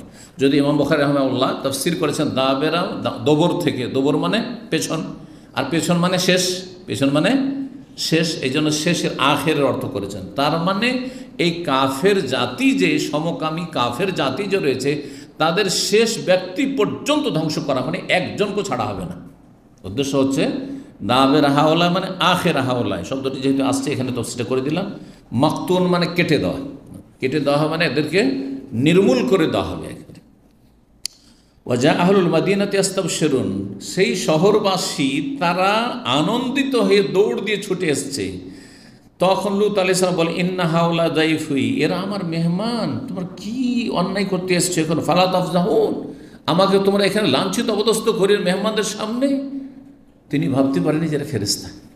ওয়াত্তাকুল্লাহ, আল্লাহকে ভয় করো, ওয়ালা তুখজুনি, আমাকে লাঞ্ছিত অবদস্থ করিও না। কালু, তখন এই সমকামী জাতি বলেছিল লূত আলাইহিস সালামকে, আওয়ালাম নানহা কানিল আলামিন, তোমাকে কি এর আগে বলিনি কারো সম্পর্কে বলবে না, কারো সম্পর্কে বলবে না তুমি, কার সাথে কি করছি না করছি আমাদের ব্যাপার। আল্লাহ বানাদিন কিন্তু ফাইলিন, আরে তোমাদের যদি যৌনাচার করতে হয়, যৌন চাহিদা পূরণ করতে হয়, তা আমার মেয়েরা আছে, তুমি বিয়ে করো, তোমরা বিয়ে করো, কিন্তু এই নোংরামি করিও না। লামরোকা ইন্নাহু লাফি সাকরাতিম ইয়ামাহুম, তারা তাদের নেশাই তার আসক্ত ছিল, জি উন্মাদ হয়েছিল। ফাখাযাতহুমুস সাইহাতু মুশরিকিন, ভোরে ভোরে তাদের বিকট শব্দ পাকড়াও করলো। একটি আযাব ছিল কি, প্রচণ্ড বিকট শব্দ, সেই শব্দে তাদেরকে ধ্বংস করা হয়েছে। আজকাল বিদ্যুতের গর্জনে অনেকে বেহুশ পড়ে যাচ্ছে, তাহলে সেটা আযাবের যে বিকট শব্দ কত কঠিন ছিল। আর একটি শাস্তি কী ছিল, ফাজালনা আলিয়াহা সাফেলা, সেই দেশটির বা সেই এলাকার নিম্ন ভাগকে ওপর ভাগে করে দিয়েছিলাম, আর ওপর ভাগকে নিম্ন দিকে করে দিয়েছিলাম। ও আমতানা, তৃতীয় শাস্তি, আমতানা আলী হেজারত মিন সিজ্জিল, এবং তাদের ওপর বর্ষণ করেছিলাম মুষলধারে কি, ক্ষুদ্র কঙ্কর, পাথর, পাথর পাথর বর্ষণ আল্লাহর উপরে করেছেন। এই পাথর দিয়ে তাদের ধ্বংস করেছে। ইন্না ফি যালিকা লাআয়াতিন লিল মুতাওয়াসসিমিন, নিশ্চয়ই এতে বহু শিক্ষণীয় বিষয় রয়েছে, নিদর্শন রয়েছে। কার জন্য? দর্শকদের জন্য, বা যাদের অন্তর্দৃষ্টি রয়েছে। মুতাওয়াসসিমিন শব্দটি আসছে। আর একটি শব্দের তফসির লাবে সাবিলিন, সাবিল লাবে সাবিলিন মানে তরিক, সাবিল মানে কি, রাস্তা, রাস্তা। ইন্নাহা লাবে সাবিল, আর এই শহরটি মক্কার লোকদেরকে বলা হচ্ছে, কারণ কোরআন নাযিল হচ্ছে কাদের জন্য? প্রথম মক্কার কাফেরদের জন্য। এই আর তাদের ব্যবসা বাণিজ্যের পথ ছিল এই এলাকা দিয়ে, এই সাগরের কিনারা হয়ে, যে তোমরা এই ঘটনাকে অস্বীকার করতে পারবে না, কারণ রাত দিন তোমরা ব্যবসায় যাচ্ছ সামদেশে, আর সেই এলাকাগুলি তোমরা প্রত্যক্ষ করে আসছো, দেখে আসছো স্বচক্ষে। ওয়াইন্নাহা, আর এই এলাকা, যে এলাকায় এই জাতিকে ধ্বংস করা হয়েছে, এই নোংরা জাতিকে, সেটি রাজপথেও অবস্থিত ছিল, যেটি মানুষের সবসময় চলাচল পথ। মকিম মানে কি, স্থায়ী, মকিম মানে স্থায়ী। এই জন্য মুসাফিরের বিপরীত হচ্ছে মকিম, যে সবসময় থাকে কোনো জায়গাতে। আপনি দাম্মামে মকিম, ঠিক তেমনি মকিম মানে যেই রাস্তা সবসময় চলাচল করে, অর্থাৎ রাজপথ। রাজপথ সবসময় কি, মানুষজন গাড়ি চলতি আছে। তো এই কথাই বলছেন, চলেন তারপরে। তো হয়ে গেল তাহলে বেরুকনি, ফাতাওয়াল্লা বেরুকনি বেমান মাহু, তার সাথে যে সাথী সঙ্গীরা ছিলেন, লিয়ান্নাহুম কুওয়াতহু, কারণ তারাই ছিল তার শক্তি। আর কোরআনে রাকানায় আর কোনো থেকে তার কোনো মানে ঝুঁকে যাও, কোনো দিকে ঝুঁকে যাও, তামিলু। ফা আনকারাহুম ওয়া নাকিরাহুম ওয়াস্তানকারাহুম, এখানে কোরআনে যেহেতু নাকিরাহুম এসছে, মানে তাদেরকে অপরিচিত মনে করলেন, কারণ কাউকে চেনছেন না, সব নতুন মানুষ, এরা জীবনে এদেরকে কাউকে দেখেন, মানুষের রূপ ধরে ফেরেশতারা যে এসছেন। আরবি ভাষায় নাকিরাহুম, আনকারাহুম, ওয়াস্তানকারাহুম ওয়াহিদ, মানে এই তিনটি শব্দের অর্থ একই রকম, অপরিচিত বা আগন্তুক মনে করলেন। ইহুরাউন ইলাইহি, ওই জাতির লোকেরা কুকাজ করার জন্য তারা ছুটে এসেছিল, দ্রুত বেগে ছুটে এসেছে হামলা করার জন্য। সূরা হুদের আয়াত নম্বর 78 রয়েছে ইউসরাউন, ইহুরাউন মানে। দাবেরা সূরা হিজর আয়াত নম্বর 66 মানে আখেরা, একটু আগে যে বললাম। সাইহাতুন মানে হালাকাতুন, বিকট শব্দ দিয়ে ধ্বংস করা, হালাক করা। মোতাওয়াসসিমি লিল মোতাওয়াসসিমিন মানে লিন নাজেরিন, দর্শকদের জন্য, সেটা যারা ওখান দিয়ে চলাচল করছে তারা সত্যিকারের চোখে এই দৃষ্টিশক্তি দিয়ে দেখা, অথবা যারা ঘটনা শুনলো অন্তর্দৃষ্টি দিয়ে দেখে চিন্তা করা। যেমন ধরেন বর্তমানে আপনারা সৌদি আরব আছেন, বাংলাদেশে যা কিছু হইল আপনার স্বচক্ষে দেখেননি, যদিও সোশ্যাল মিডিয়ায় কিছু দেখছেন, কিন্তু অন্তর্দৃষ্টিতে দেখে তো অবশ্যই একটা আপনার এই ক্ষেত্রে অ্যানালাইসিস আছে যে কোন কোন অবস্থা ছিল, কোন দিকে যাচ্ছে, কি অবস্থা আছে ইত্যাদি। তো গভীরভাবে কোনো বিষয়কে দেখা। আল্লাহ হেফাজত করুন এবং আল্লাহ ভালো করুন, দেশের জন্য, জাতির জন্য, মুসলিম ভাই বোনদের জন্য। লাবে সাবিলিন মানে লাবে তরিকিন, এই যে সাবিল মানে তরিক। 3376 নম্বর হাদিস। হাদিস বর্ণনা করেছেন আব্দুল্লাহ বিন মাসউদ রাদিয়াল্লাহু তাআলা আনহু কাল কারান নবী সাল্লাল্লাহু আলাইহি ওয়াসাল্লাম আয়াত পড়লেন, ফাহাল মিন মুদ্দাকির, তোমাদের মধ্যে কেউ কি উপদেশ গ্রহণকারী রয়েছে। মুদ্দাক্কির মানে মুজাক্কির, আসলে ছিল মুতাজাক্কির। সূরা কামার আয়াত নম্বর 15। এই হাদিস কিন্তু এর আগে এসেছে। আর এখানে গিয়ে নাম্বারগুলো বিভিন্ন সহিহ বুখারীর নসখাতে আগে পরে হয়েছে। এখানে ছিল 3376, ঠিক না? তারপরে কয়েকটি হাদিস আগে হয়ে গেছে, এখন 3382 আমার আসছে। 18 নম্বর অধ্যায় আসছে 3382, তার মানে 17 নম্বর অধ্যায়টি অলরেডি আগে আমাদের হয়ে গেছে পৃষ্ঠা নম্বর 557-তে। পৃষ্ঠা নম্বর 557-তে 17 নম্বর অধ্যায় মহান আল্লাহর বাণীর তফসির সম্পর্কে। ওয়াইলা সামুদ আখা মুসা, সামুদ জাতির উদ্দেশ্যে তাদের ভাই মানে তাদের স্বজাতি কাকে পাঠিয়েছিলেন? সালেহ নবী আলাইহিস সালামকে আল্লাহ নবী রসুল করে পাঠিয়েছিলেন। কাযাব আসহাবুল, তারা ছিল আসহাবুল হিজর, হিজর এলাকার অধিবাসী। আর হিজর এই সামুদ এলাকাকে বলা হয়তো সেই যুগে, প্রাচীন যুগে হিজর বলা হতো, যেটাকে আজকাল আল ওলা বলা হচ্ছে। আল ওলা মদিনা থেকে উত্তর দিকে খাইবার পার করে যখন তাবুকের দিকে এগিয়ে যাবেন তখন সেই জায়গাটি অবস্থিত রয়েছে, আজকাল ট্যুরিস্ট এরিয়া পরিণত হয়েছে। তো যেহেতু যদি ইতিহাসের ধারাবাহিকতা দেখেন তো আপনার ঘটনা এখানে আপনার এসেছে প্রথম দিকে নূহ আলাইহিস সালামের কথা, আর তারপরে এসেছে ইদ্রিস আলাইহিস সালামের কথা, আর তারপরে তখন এসেছে আপনার আদ সম্প্রদায়ের কথা বা আদ সম্প্রদায়ের নবী হুদ আলাইহিস সালামের কথা। আর হুদ আলাইহিস সালামের পরেই প্রাচীন যুগের নবী ছিলেন সালেহ আলাইহিস সালাম এবং তার বংশ ছিল সামুদ, এই জন্য সামুদের কথা আসা। কিন্তু নাম্বারের দিক থেকে দেখেন এখানে 45-এর পরে 3345-এর পরে এসে গেছে নাম্বার 3377।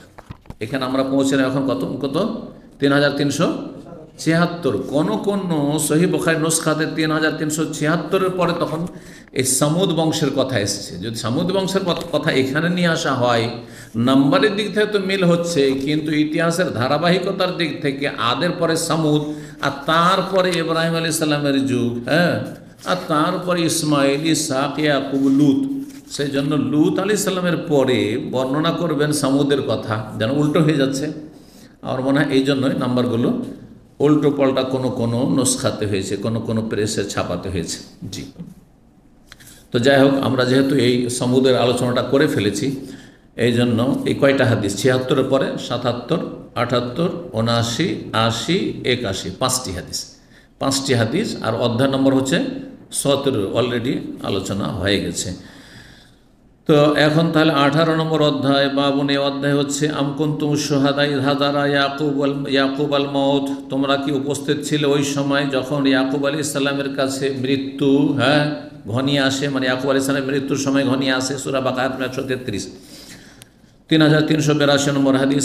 আব্দুল্লাহ বিন উমর রাদিয়াল্লাহু আনহু বর্ণনা করেছেন নবী সাল্লাল্লাহু আলাইহি ওয়াসাল্লাম থেকে, তিনি বলেন, আল কারীম ইবনুল কারীম ইবনুল কারীম ইবনুল কারীম, সম্মানিত সন্তান, তিনিও সম্মানিতের সন্তান, তিনিও সম্মানিত সন্তান। তারা হচ্ছে বা তিনি হচ্ছেন ইউসুফ বিন ইয়াকুব বিন ইসহাক বিন ইব্রাহিম আলাইহিমুসসালাম।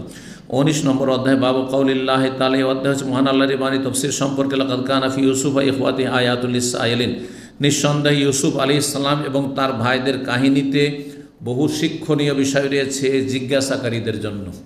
যারা জানার জন্য জিজ্ঞাসা করবে তাদের জন্য কি রয়েছে? অনেক নিদর্শন রয়েছে, মানে শিক্ষণীয় বিষয় রয়েছে। 3383 নম্বর হাদিস।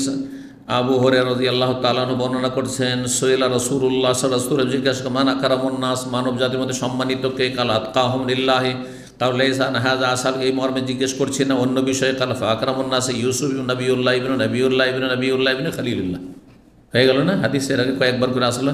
কারণ লাইসান হাজা নাস এই সম্পর্ক জিজ্ঞাসা করছেন অন্য বিষয়ে।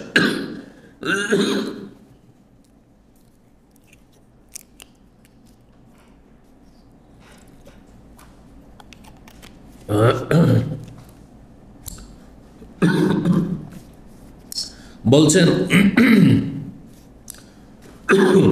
লাইসানা হাজা না সালুক এই মর্মে আপনাকে জিজ্ঞেস করছি না। কালাফান মাদিনিল আরব, তাহলে আরবদের সম্মানিত বংশ সম্পর্কে জিজ্ঞেস করছো। তাস আলুনানি আমাকে জিজ্ঞেস করছো। আন্নাস মাদিন, মানব জাতি হচ্ছে বিভিন্ন খনির মতো। খনি কোনোটা মূল্যবান খনি থাকে, কোনোটা সস্তা খনি থাকে, কয়লারও খনি আছে, আবার স্বর্ণেরও খনি আছে, হ্যাঁ গ্যাসেরও খনি আছে, হ্যাঁ পেট্রোল খনি আছে, বিভিন্ন রকমের, একই রকমের সব খনি নয়। তারপরে খনিজ সম্পদ কোথাও বেশি আছে, কোথাও সামান্য আছে, ঠিক কিনা? তো মানব জাতি ঠিক ওই রকমই, কোনো বংশে বেশি কল্যাণ আছে, কোনো বংশে কম কল্যাণ আছে, কোনো জায়গায় কোনো বংশে হয়তো কল্যাণ তেমন নেই, বিভিন্ন রকমের, একই স্তরের মানুষ নয়। মানুষ হচ্ছে খনির মতো। খেয়ারুন ফিল জাহিলিয়াতে খেয়ারুন ফিল ইসলাম, যারা জাহিলি যুগে ভালো মর্যাদাপূর্ণ বংশ ছিল বা সম্মানিত বংশ ছিল, তারা ইসলামে আসার পরে সম্মানিত হবে। অর্থাৎ কোরাইশরাও ইসলাম যদি কবুল করে আর আনসারিরাও ইসলাম কবুল করে। আর তারপরে আপনার ধরেন এই আল-হাসাবাসী নবী সাল্লাল্লাহু আলাইহি ওয়াসাল্লাম সে ইসলাম গ্রহণ করেছে। তারপরে মজার গোত্র যে আপনার ছিল, অন্য আরও গোত্র নাজদবাসী ছিল, তারাও ইসলাম গ্রহণ করে, তামিমি তারাও ইসলাম গ্রহণ করেছে। সবাই কি একই স্তরের? যখন সবাই ইসলাম গ্রহণ করলো, তাহলে মর্যাদাপূর্ণ কে বেশি, সম্মানিত কে? কুরাইশ। এই জন্য নবী সাল্লাল্লাহু আলাইহি ওয়াসাল্লাম বলেছেন আলা ইম্মাতিন কুরাইশ, শাসক হবে, খলিফা হবে কুরাইশ বংশ থেকে, খলিফা হবে কুরাইশ বংশ থেকে, যদি যোগ্য ব্যক্তি থাকে। এটা হচ্ছে শরীয়ত, কিন্তু মানে সব জায়গায় তলাশ করতে হবে না। এখন কুরাইশ আছে, কুরাইশ বংশের লোক আছে, কিন্তু তাদের মধ্যে সেই যোগ্যতা নেই, ঈমান এবং তাকওয়া, দ্বীনের জ্ঞান এবং তারপরে রাষ্ট্র পরিচালনার যোগ্যতা, এসব যদি না থাকে তাহলে সেটা ভিন্ন বিষয়। এই জন্য দেখা যাচ্ছে যে খোলাফায়ে রাশেদিন 4 জনই কুরাইশ, এই হাদিসের ভিত্তিতে। জি, তো এই কথাই বলছেন যে জাহিলি যুগে যারা শ্রেষ্ঠ ছিল, খের থেকে খেয়ার শ্রেষ্ঠ ছিল, তারা ইসলামে আসার পরে শ্রেষ্ঠত্ব পাবে বা শ্রেষ্ঠ থাকবে। এজা ফাকেহ, কিন্তু একটি শর্ত, দিনের যদি জ্ঞান অর্জন করে এবং দিন মোতাবেক আমল করে। কুরাইশ বংশের একজন যদি ফাসেক হয়, বিভিন্ন পাপে জড়িয়ে আছে, আর একজন যদি আজমি ওয়ান আরব, হ্যাঁ অন্য কোনো দেশের মানুষ, তার মধ্যে বাহ্যিক কোনো ফাসেকি নেই, হ্যাঁ তাহলে সে শ্রেষ্ঠ, এতে কোনো সন্দেহ নেই, এতে কোনো সন্দেহ নেই। সুতরাং বংশীয় মর্যাদা এটা কিসের তাবে? দিন এবং তাকওয়ার তাবে। আগে দিন তাকওয়া, তারপরে বংশীয় মর্যাদা। বংশীয় মর্যাদায় যখন সমান হয়ে যাবে, ধরেন একজন অনারব, তার মধ্যে যতটা দিনদারি পরেশগারি আছে, কুরাইশের মধ্যে ততটা দিনদারি পরেশগার আছে, তাহলে কাকে শ্রেষ্ঠ বলবো? তখন বলো কুরাইশ বেশি শ্রেষ্ঠ। এরকম দিনের জ্ঞানের বিষয়টি, ধরেন একজন সাধারণ মানুষ, কুরাইশের একজন সাধারণ মানুষ কিন্তু দিনের আলেম নয়, আর একজন আজমি ওয়ানারব সে দিনের আলেম, তাহলে দিনের যিনি আলেম তিনি শ্রেষ্ঠ। 3384 নম্বর হাদিস বর্ণনা করছেন মা আয়েশা রাদিয়াল্লাহু তাআলা আনহা, বলছেন আন্নান নবী সাল্লাল্লাহু আলাইহি ওয়াসাল্লাম, নবী সাল্লাল্লাহু আলাইহি ওয়াসাল্লাম বলেন, কাকে? আয়েশাকে। যখন নবী সাল্লাল্লাহু আলাইহি ওয়াসাল্লাম অসুস্থ হয়ে পড়লেন শেষ সময়, হ্যাঁ মৃত্যুসজ্জায়, আর সে অসুস্থতা থেকে আরোগ্য লাভ করলেন না, তিনি দুনিয়া থেকে বিদায় নিলেন, ইন্তেকাল করলেন সাল্লাল্লাহু আলাইহি ওয়াসাল্লাম। সেই সময় অচল হয়ে পড়লেন, আর মসজিদে নববীতে যেতে পারছেন না, ইমামতি করতে পারছেন না। তখন বললেন মুরি কালাল্লাহ, আয়েশাকে বলেন মুরি আবু বকরিন, তুমি আবু বকরকে গিয়ে নির্দেশ দাও, তোমার আব্বাকে গিয়ে বলো, ইউসাল্লি বিন্নাস, জনগণকে সলাত আদায় করাক, মানে জনগণের ইমামতি করে সলাত আদায় করুক। সাল্লা বিন্নাস মানে ইমামতি করা, আর শুধু সাল্লা মানে নিজে নামাজ পড়া। যখন বা আসবে সেলা বা প্রিপোজিশন, যেটা ইংরেজি গ্রামারে বলা হয়, আব্বাই তখন কি হয়ে যাবে, এমামতির অর্থ হয়ে যাবে, সালাতে এমামতি করা। আয়েশা রাদিয়াল্লাহু তাআলা আনহা খুবই জ্ঞানী ছিলেন। তিনি ভাবছেন যে আমাকে বলছেন, মেয়েকে বলছেন বাপকে বলতে কি, যে যাও গিয়ে বলো আবু বকর যেন ইমামতি করে। তো মদিনাবাসী তো জানতে পারলো না, তখন ভাববে যে হয়তো আবু বকর নিজে থেকে ইমামতি করতে চলে এসছে, অথবা একটু ওকে বলেছেন নবী সাল্লাল্লাহু আলাইহি ওয়াসাল্লাম ইমামতি করতে চলে এসছে, বা হয়তো আয়েশা একটু গিয়ে সুপারিশ করেছেন নবীর কাছে যে আমার আব্বাকে ইমাম বানিয়ে দেন। বিভিন্ন কল্পনা জল্পনা হতে পারে কি পারে না। আজকাল কাউকে একটা চাকরি কোনো একটা নেতা যদি দিয়ে দেয়, কেন চাকরিতে ভ্যাকেন্সি বেশি নেই, চাকরি কাউকে দিয়ে দেয়, আর যদি অন্যদেরকে না দেয়, ওর চামচা না সেই জন্য বলবেন না, বলবেন না, আর না হলে ওর বংশ না সেই জন্য না, ওর ওর ওই ডিস্ট্রিক্টের না, ওই যে নেতা কুমিল্লা, তো ওই যে কুমিল্লা সেই জন্য বলবে না, বলবে না। ঠিক এইরকম মানুষের ধারণা করবে, এটা আপনাকে ধরে নিতে হবে, এটা ধরে নিতে হবে। তো সেই জন্য আয়েশা রাদিয়াল্লাহু তাআলা আনহা বিষয়টিকে ভালো করে কি করছেন, ক্লিয়ার করে নিচ্ছেন যে না না না, অথচ কে চাইবে না আমার আব্বা ইমামতি করুক, নবী সাল্লাল্লাহু আলাইহি ওয়াসাল্লামের পরে আমার আব্বা তার স্থলাভিষিক্ত হোক, তিনি এই মর্যাদা পান, সম্মান পান, এটা কোন ছেলে মেয়ে চাইবে না? বোঝা গেছে না, যায়নি? কিন্তু তিনি আপিল করেছেন বারবার গিয়ে, কি বলছেন, বলছেন মা আয়েশা ইন্নাহু রাজুলুন আসিফ, তিনি আমার আব্বা যে হচ্ছেন না, তিনি বড়ই কোমল হৃদয়ের মানুষ। আসিফ মানে এত নরম অন্তরের মানুষ যে একটুতেই তিনি শোকাহত হয়ে যান, মর্মাহত হয়ে যান, একটুতে তিনি ভেঙে পড়েন, কান্না শুরু করে দেবেন। যখনই তার মনে পড়বে, সেই আপনার জায়গায় দাঁড়িয়ে যখন ইমামতি করতে দাঁড়াবে, আর মনে পড়বে যে রাসূলুল্লাহ সাল্লাল্লাহু আলাইহি ওয়াসাল্লাম এখন শয্যায়, শয্যাশায়ী, আর তিনি সালাত আদায় করতে পারছেন না, কখন যে তিনি দুনিয়া থেকে চলে যাবেন, তখন তিনি বেহুশ হয়ে পড়বেন, আর তেলাওয়াতি শোনাইতে পারবেন না, আওয়াজ তার উঠবে না। কান্না যখন মানুষের চলে আসে তখন আর কথা বেরোই নেই, তখন এইরকম হয়ে যাবে। এইটা তিনি বললেন, এই কথাটি বললেন, মাতা ইয়াকুম মাকা মাকা, আপনার জায়গায় যখন তিনি দাঁড়াবেন, মানে আমার আব্বা দাঁড়াবেন ইমামতি করার জন্য, রাক্কা, তখন তার অন্তর কি হয়ে যাবে, কোমল হয়ে যাবে। রাক্কা রাকিকুন থেকে, মানে অন্তর এত নরম হয়ে যাবে, বিগলিত হয়ে যাবে।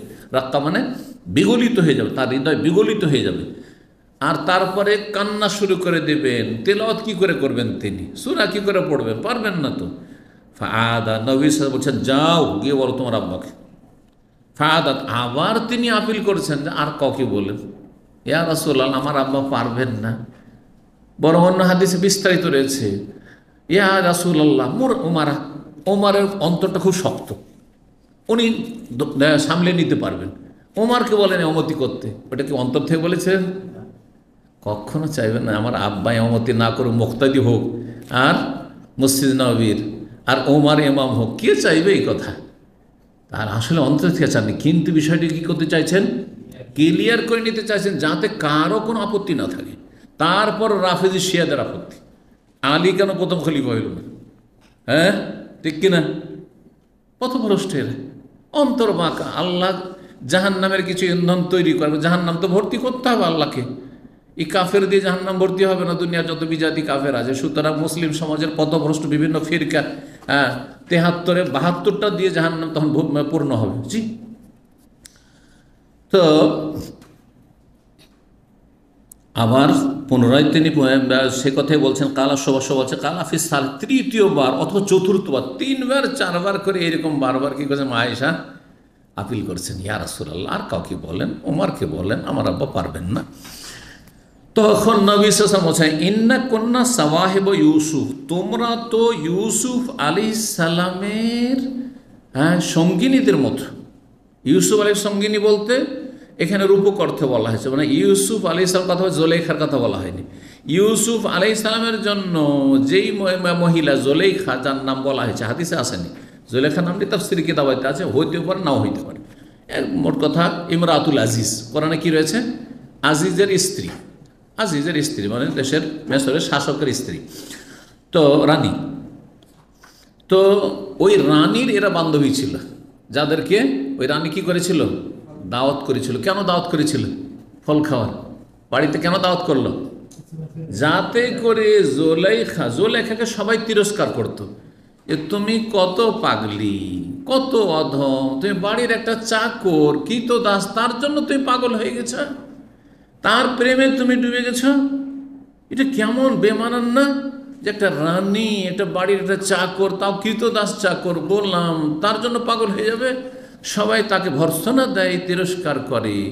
তখন সে যে নিজেকে সামলাতে পারছে না ইউসুফকে দেখার পরে, ইউসুফ ছাড়া আর কিছুই বুঝে না সে, থামতেই পারছে না, নিজেকে সামলাতে পারছে না, এ কথা প্রমাণ করার জন্য দাওয়াত দিল যে আচ্ছা দেখো, তোমরা দেখো, ইউসুফকে দেখলে তোমরা পাগল হয়ে যাবে, ঠিক না? তারপর তাদের হাতে ফল দিয়েছে আর চাকু দিয়েছে, কেটে কেটে খাও, কেটে কেটে। তখনকার ট্রেডিশন সেটাই ছিল, গোটা ফল দিতে হবে, কেটে দেওয়া চলবে না। হয় অনেক জায়গায় আছে নিজে কেটে খেতে হবে, সেলফ সার্ভিস, যেমন আজকাল হয়েছে। এক সময় সম্মান ছিল গিয়ে বসিয়ে উঠিয়ে চাপিয়ে দিতে হবে, যত দেবেন তত সম্মান করলেন, ঠিক না? আর এখন বুফে সিস্টেমে খাবেন, খান, না হলে ঘুরে রাউন্ড দিয়ে চলে যান আপনি, বুঝা গেছে না? যারা ডায়েট করছে তারা রাউন্ড দিয়ে চলে গেল, বাস। ঠিক ওই রকম এক এক যুগে এক এক রকম সভ্যতা। তো ওদেরকে দিয়েছে সেলফ সার্ভিস করার জন্য। আর ইউসুফকে বলেছে দেখো, যখন মহিলাগুলো খেতে শুরু করবে, কাটতে লাগবে, ফল ফ্রুট কাটতে লাগবে, তুমি তখনই দরজাতে ঢুকবে, কিন্তু তখনই ঢুকে আসবে। যেমনই ঢুকেছে তেমনই সুবহানাল্লাহ, পূর্ণিমা রাতে চাঁদের মতো চমকে উঠেছে। সবাই আর কি এদিকে কাটছে আর ওইদিকে দেখছে ইউসুফের দিকে, আর ফল না কেটে দিয়েছে সব আঙুল কেটে, সমস্ত মহিলা প্রত্যেকের নিজ নিজ হাত কেটে ফেলেছে। তখন সে মহিলারা কি বলেছিল, এই তো কোনো মানুষ না, মাহাজা বাসারা, এটা কোনো মানুষ না ইউসুফ, ইনহাজা ইল্লা মালাকুন করিম, এ হচ্ছে সম্মানিত একটা ফেরেশতা, আসমান থেকে নেমেছে, আকাশ থেকে নেমে এসেছে। তারপর থেকে আর জুলেখাকে ওই মহিলারা কিছুই বলেনি। সবাই মনে মনে কি চাইতো, সবাই মনে চাইতো যে জুলেখা চান্স না পেয়ে যদি আমি চান্স পেতাম, আমি যদি চান্স পেতাম, কোনো স্মার্ট ছেলেকে যদি কেউ দেখে নেয়, আর গ্রামে যদি কয়েকটা মেয়ে থাকে ওই রকম বিয়ে শাদির মতো, সবাই চায়। আর বিশেষ করে আজকাল যে ভাইরাল বক্তাগুলো আছে না, এটা আরও বড় ফেতনা হয়েছে। কিন্তু কিছু ভাইরাল বক্তা হয়তো রাগ করবে, কিন্তু বাস্তব সত্য কথা বলছি, যেসব ভাইরাল বক্তা টক্তা আছে এরা অনেকই, কিন্তু যদি সেও না ফেতনা পড়ে, তো অনেক নারী তাদের ফেতনায় পড়ে আছে, অনেক যুবতীরা তাদের ফেতনায় পড়ে আছে। আল্লাহ হেফাজত করুক, ইখলাস দান করুক যারা দাওয়াতি ময়দানে আছে, এবং দুনিয়াদারি থেকে তাদেরকে মুক্তি লাভের তৌফিক দান করুক। নারী ফিতনা বড় ফিতনা, পয়সার ফিতনা বড় ফিতনা, দুই ফিতনা মারাত্মক ফিতনা। গদির ফিতনা চাইতে মারাত্মক ফিতনা হচ্ছে দুটো ফিতনা। আল্লাহ হেফাজত করুন। কি বলছিলাম, তুলনা করলেন ইউসুফের বান্ধবী মানে জুলেখার বান্ধবীর সাথে, যে আয়েশা তোমরা তো মনে হচ্ছে যে ওই ইউসুফের বান্ধবী অর্থাৎ জুলেখার বান্ধবীর মতো তোমাদের অবস্থা। কোন দিক থেকে? মানে ভিতরে এক কথা আর উপরে আর এক কথা। আয়েশা তোমার মনটা চাইছে যে আমার আব্বাই ইমাম হোক, কিন্তু এমনি বাহ্যিক কি বলছো যে ইয়া রাসূলুল্লাহ আমার আব্বা পারবে না, কান্না করে দেবে, সামলাতে পারবে না, আর খুব কোমল মানুষ, আপনি ওমরকে বলেন। কিন্তু মন চাইছে যে নবী সাল্লাল্লাহু আলাইহি ওয়াসাল্লাম বারবার করে যেন চাপ দিয়ে তাকে ডাকায়, এটাকে আমার আব্বা যেন অনুমতি করে। ঠিক তেমনই এই জুলেখার যত বান্ধবী ছিল সবাই চাইতো কি চাইতো, অন্তর থেকে চাইতো যে আমরা যেন চান্স পাই, কার সাথে? ইউসুফের সাথে, জুলেখা যেন চান্স না পায়। কিন্তু আবার জুলেখাকে তারা কি করতো? তিরস্কার করতো, ভর্ৎসনা দিত। যে তুমি এত পাগল হয়েছো, আর যদি প্রেম করতে হয় তো সেই চাকরের সাথে প্রেম করতে হবে, এদিকে বলছে। কিন্তু ওরা চাইছে ভিতর যে ইউসুফকে যেন আমরা পাই, আমাদের ভাগে পাই। ঠিক ওই রকমই, মানে তোমাদের মুখে এক কথা আর ভিতরে আর এক কথা। মৌরু আবু বকর, তারপরে নবী সাহেব শেষখানে চূড়ান্ত ফেসলা, বলো তোমরা আবু বকরকে গিয়ে ফালিউসাল্লি বিন নাস। 3385 নম্বর হাদিস বর্ণনা করছেন আবু বুরদা, তার পিতা আবু মুসা আশারী রাদিয়াল্লাহু তাআলা আনহু থেকে, মারিদান নবী সাল্লাল্লাহু আলাইহি ওয়াসাল্লাম, নবী সাহেব অসুস্থ হলেন আর বলে মৌরু আবু বকর ফালিউসাল্লি বিন নাস। হাদিসটি এখন লম্বা করে আসছে। আবু বকরকে গিয়ে নির্দেশ দেওয়া হচ্ছে লোকজনকে নামাজ পড়ায়। আয়েশা বলে ইন্না আবু বকর রাজুলুন কাযা ওয়া কাযা, আবু বকর আমার আব্বা হচ্ছেন এমন এমন নরম মানুষ, পারবেন না তিনি। আর এইরকমই কয়েকবার করে বলতে থাকলেন, বললেন মৌরু আবু বকর ফাইন্না কুন্না সাহিব ইউসুফ, তোমরা হচ্ছে ইউসুফের বান্ধবীদের মতো। আম্মা আবু বকরিন, ইউসুফের বান্ধবী মানে ইউসুফের জন্য যে জুলাইখা কি হয়েছিল, ইউসুফের প্রেমে লিপ্ত হয়েছিল, তার বান্ধবী। এখানে আবু বকর রাদিয়াল্লাহু আনহু ইমামতি করেছিলেন ফি হায়াতিন নবী সাল্লাল্লাহু, নবী সাল্লাল্লাহু আলাইহি ওয়াসাল্লামের জীবদ্দশায় কয়েকদিন ইমামতি করেছেন। কালা হোসেন আর জায়দা রাজুলুন রাকিকুন, রাজুলুন কাজা কাজা মানে রাজুলুন রাকিকুন, কোমল হৃদয়ের মানুষ। 3386 নম্বর হাদিস, আবু হুরায়রা রাদিয়াল্লাহু তাআলা আনহু বর্ণনা করছেন, তিনি বলছেন রাসূল বলেন আল্লাহুম্মা আনজি আইয়াশ বিন আবি রাবিয়া, হে আল্লাহ তুমি মুক্তি দান কর আইয়াশ বিন আবু রাবিয়াকে, হে আল্লাহ তুমি মুক্তি দান করো সালমা বিন হিশামকে, হে আল্লাহ তুমি মুক্তি দান করো ওয়ালিদকে, হে আল্লাহ তুমি মুক্তি দান করো আল মুস্তাজাফিনা মিনাল মুমিনিন, মুমিন অসহায়দেরকে। আল্লাহ এই দোয়াগুলি কেন করেছিলেন? কারণ এরা সবাই মক্কার কাফেরদের ঘরে বন্দী হয়ে গেছিল, তারা হিজরত করার চেষ্টা করেছিল, তখন এদেরকে ধরে নিয়ে গিয়ে এদেরকে হাত পা বেঁধে বন্দিশালায় রাখে মক্কায়। তো এরা সেই বন্দি মুক্ত হইতে পারেননি, আর বড় নির্যাতনের শিকার ছিলেন, তাদের জন্য নবী সাল্লাল্লাহু আলাইহি ওয়াসাল্লাম দোয়া করেছিলেন তাদের মুক্তির জন্য। আর মক্কার কাফেরদের ওপর বদদোয়া করেছে, শেষ অংশে বদদোয়া রয়েছে আল্লাহ মাসতুদ ওয়াত আতাক আলা মোদার, হে আল্লাহ তুমি তোমার পাকড়াওকে কঠিন করো এ মোজার বংশের ওপর। আর আল্লাহ মাজা আল্লাহ সেনিনা, হে আল্লাহ তুমি তাদের ওপর দুর্ভিক্ষ চাপিয়ে দাও কাসেনি ইউসুফ আলাইহিস সালামের যুগের দীর্ঘ সময়ের দুর্ভিক্ষের মতো, 7 বছরের দুর্ভিক্ষের মতো। 3387 নম্বর হাদিস বর্ণনা করছেন সাঈদ ইবনে মুসাইয়্যিব, আবু ওবায়দ, আর দুইজনে বলছেন আবু হুরায়রা থেকে বর্ণনা করে রাসূলুল্লাহ বলে ইয়ারহামুল্লাহু লুতান লাকাদ কানা ইয়াউই ইলা রুকনিন শাদীদ। হাদিসটি এর আগে 2-3 বার করে গেল না?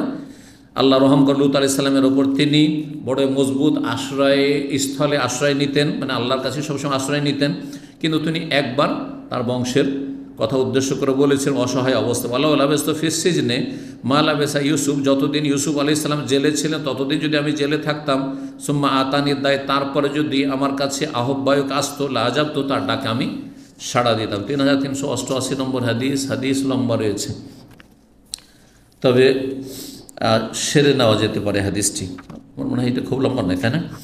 বলছেন যে সাল তো উম্মে রুমানকে জিজ্ঞেস, উম্মে রুমানটি কে? উম্মে রুমান হচ্ছেন আবু বকর সিদ্দিক রাদিয়াল্লাহু তাআলা আনহুর স্ত্রী, আর মা আয়েশার মা। জি, উম্মে রুমানকে জিজ্ঞেস করলাম, তিনি হচ্ছেন উম্মা আয়েশা, আয়েশার মা।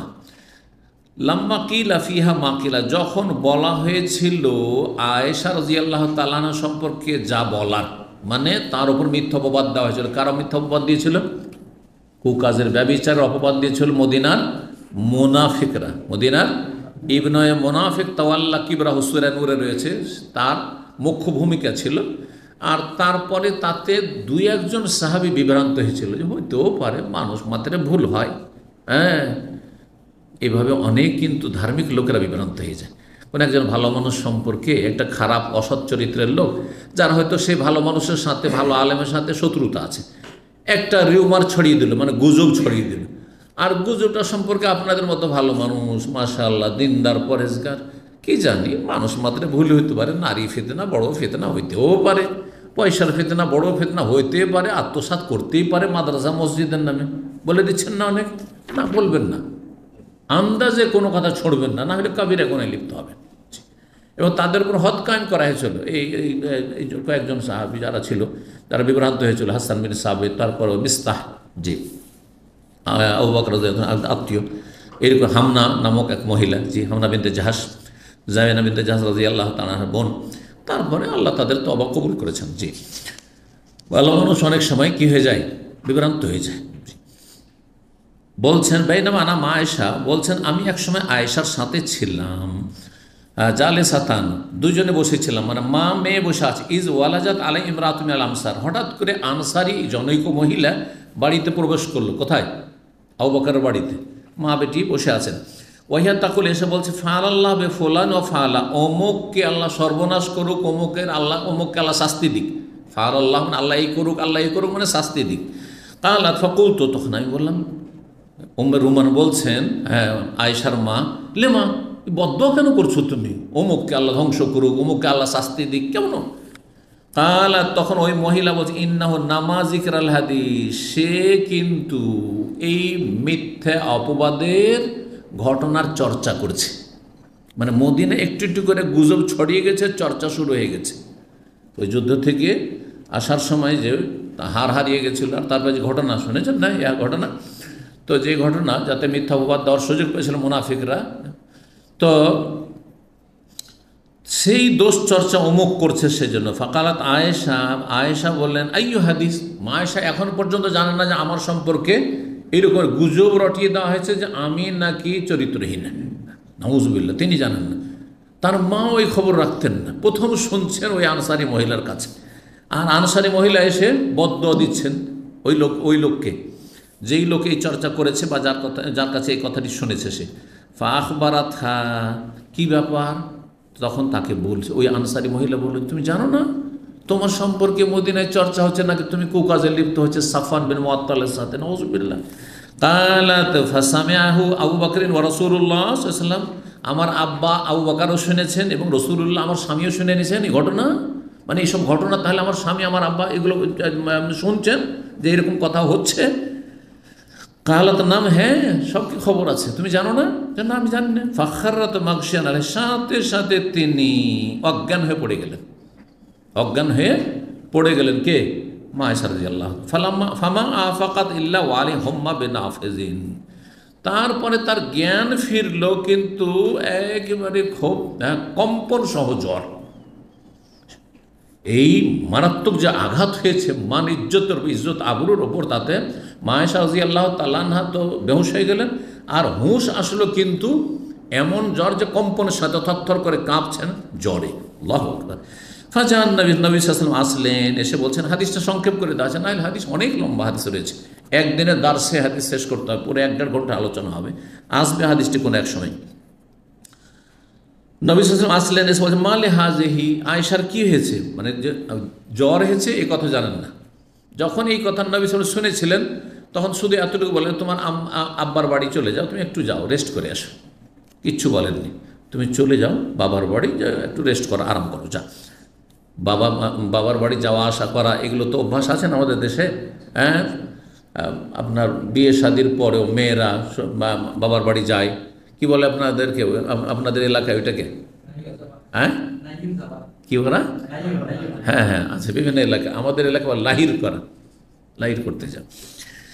তো হয়তো বিকৃত হয়েছে, কারণ আমাদের এলাকায় নকে ল বলা খুব আছে, নিবেনকে লিবেন, হ্যাঁ কোনো এলাকায় লইবেন, কিন্তু আমাদের কাছে নিবেন, হ্যাঁ জি, নিলামকে লিলাম, হ্যাঁ এইসব নকে ল বলা আছে। তো এটা যেমন যদি পকে হ করে দিতে পারেন পানিকে হানি, আর সকে হ করে সালাকে হালা, তাহলে হইতেই পারে তো সব কিছু, তাই না? সুবহানাল্লাহ। তো বলছেন যে কি হয়েছে, কুলতু, তখন বলছেন উম্মে রোমান মা বলছেন, হুম্মা আখাযাতহা মিন আজালি হাদিসিন তুহাদ্দাসু বিহি, তাকে জ্বর হয়ে গেছে সেই মিথ্যা অপবাদের কথা শোনার পর থেকে। যেমনই তিনি শুনেছেন আমার মিথ্যা অপবাদ দেওয়া হয়েছে, আমি এরকম খারাপ, তখন সাথে সাথে এরকম জ্বর চলে এসছে। ফাকাদাত, বসলেন উঠে, কে? আয়েশা রাদিয়াল্লাহু তাআলা। ফাকাল, বলে, ওয়াল্লাহি, আল্লাহর কসম করে বলছি, এটা লম্বা ঘটনার পরে, বেশ কিছুদিনের পরেই ঘটনা ঘটেছে, এই কথাটি বলছেন, আল্লাহর কসম করে বলছি। যখন নবী সাল্লাল্লাহু আলাইহি ওয়াসাল্লাম বলছেন যে আয়েশা যদি কোনো দোষ ত্রুটি হয়ে থাকে তো আল্লাহর কাছে তওবা করো, হ্যাঁ, আর যদি না হয় তো আল্লাহ কোনো ফয়সালা একটা কিছু আল্লাহ জানাবেন। ওয়াল্লাহি, তখন তিনি বলেছেন, ওয়াল্লাহ, আল্লাহর কসম করে, লাইন হালাফ, তো আমি যদি কসম করি, লা তুসাদ্দিকুনানি, আমাকে বিশ্বাস করবে না। আমি যদি আল্লাহর কসম আমি এই কাজ করিনি, বিশ্বাস করবে? মানুষ বিশ্বাস করতে চাইবে না, কি জানি সত্য কসম করছে না মিথ্যা করছে, কথা ঠিক কিনা? ওয়াইলাইন ইতাজারতু লা তাজেরুনানি, আর আমি যদি কোনো ওজর অজুহাত পেশ করি তাও আমার কথার মূল্যায়ন করবেন না, ওজর কবুল করবেন না। ফামাসালি ওয়া মাসালুকুম, আমার উদাহরণ আর তোমাদের উদাহরণ বা আপনাদের উদাহরণ হচ্ছে কামাসালে ইয়াকুব ও বানি, ইয়াকুব আলাইহিস সালাম এবং তার সন্তানদের মতো। ইয়াকুব আলাইহিস সালাম এবং তার সন্তান মানে ইউসুফ আলাইহিস সালামের মতো। যখন তার ছেলেরা ইউসুফকে কি করলো, গুম করে দিল, করলো না, তখন তিনি যে শোকের সময় কাটাচ্ছেন, দীর্ঘকাল কাটাচ্ছেন, সেই সময় কি বলেছিলেন, ফাসবরুন জামিল, আল্লাহ যেন উত্তম ধৈর্য ধারণের তৌফিক দান। আল্লাহুল মুস্তাআন আলা মা তাসিফুন, আল্লাহর কাছে সাহায্য চাইছি তোমরা যা কিছু করেছো সে সম্পর্কে। কি যে করলে, আমার ছেলেটাকে নিয়ে গেলে যে আমাদের সাথে খেলাধুলা করবে, ভালো লাগবে, আর নিয়ে গিয়ে ছেলেটাকে আমার গুম করে দিলে, কি হলো না হলো, আর বলছো যে বাঘে খেয়ে নিয়েছে।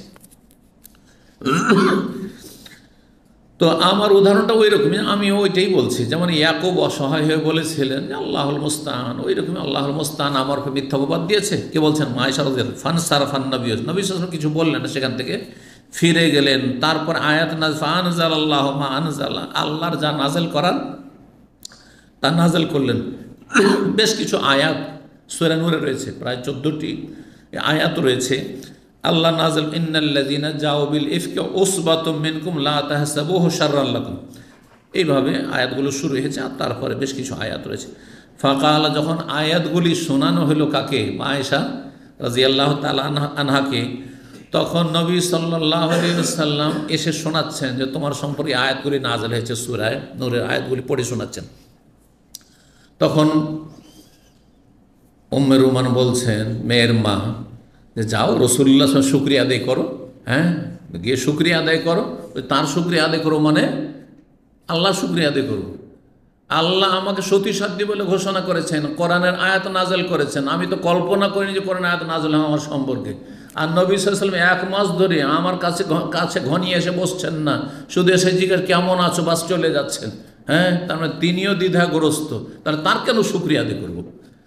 হ্যাঁ, তার নারীদের আবেগ আছে, যে অভিমান আছে, ঠিক না?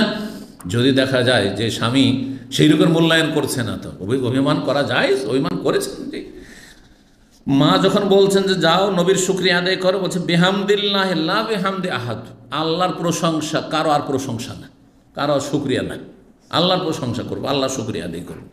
এখানে আজকের আলোচনা শেষ করি। ওয়া জাযাকুমুল্লাহু খাইরান ওয়া সাল্লাল্লাহু আলা মুহাম্মদ ওয়া আলা আলিহি ওয়া সাহবিহি আজমাইন।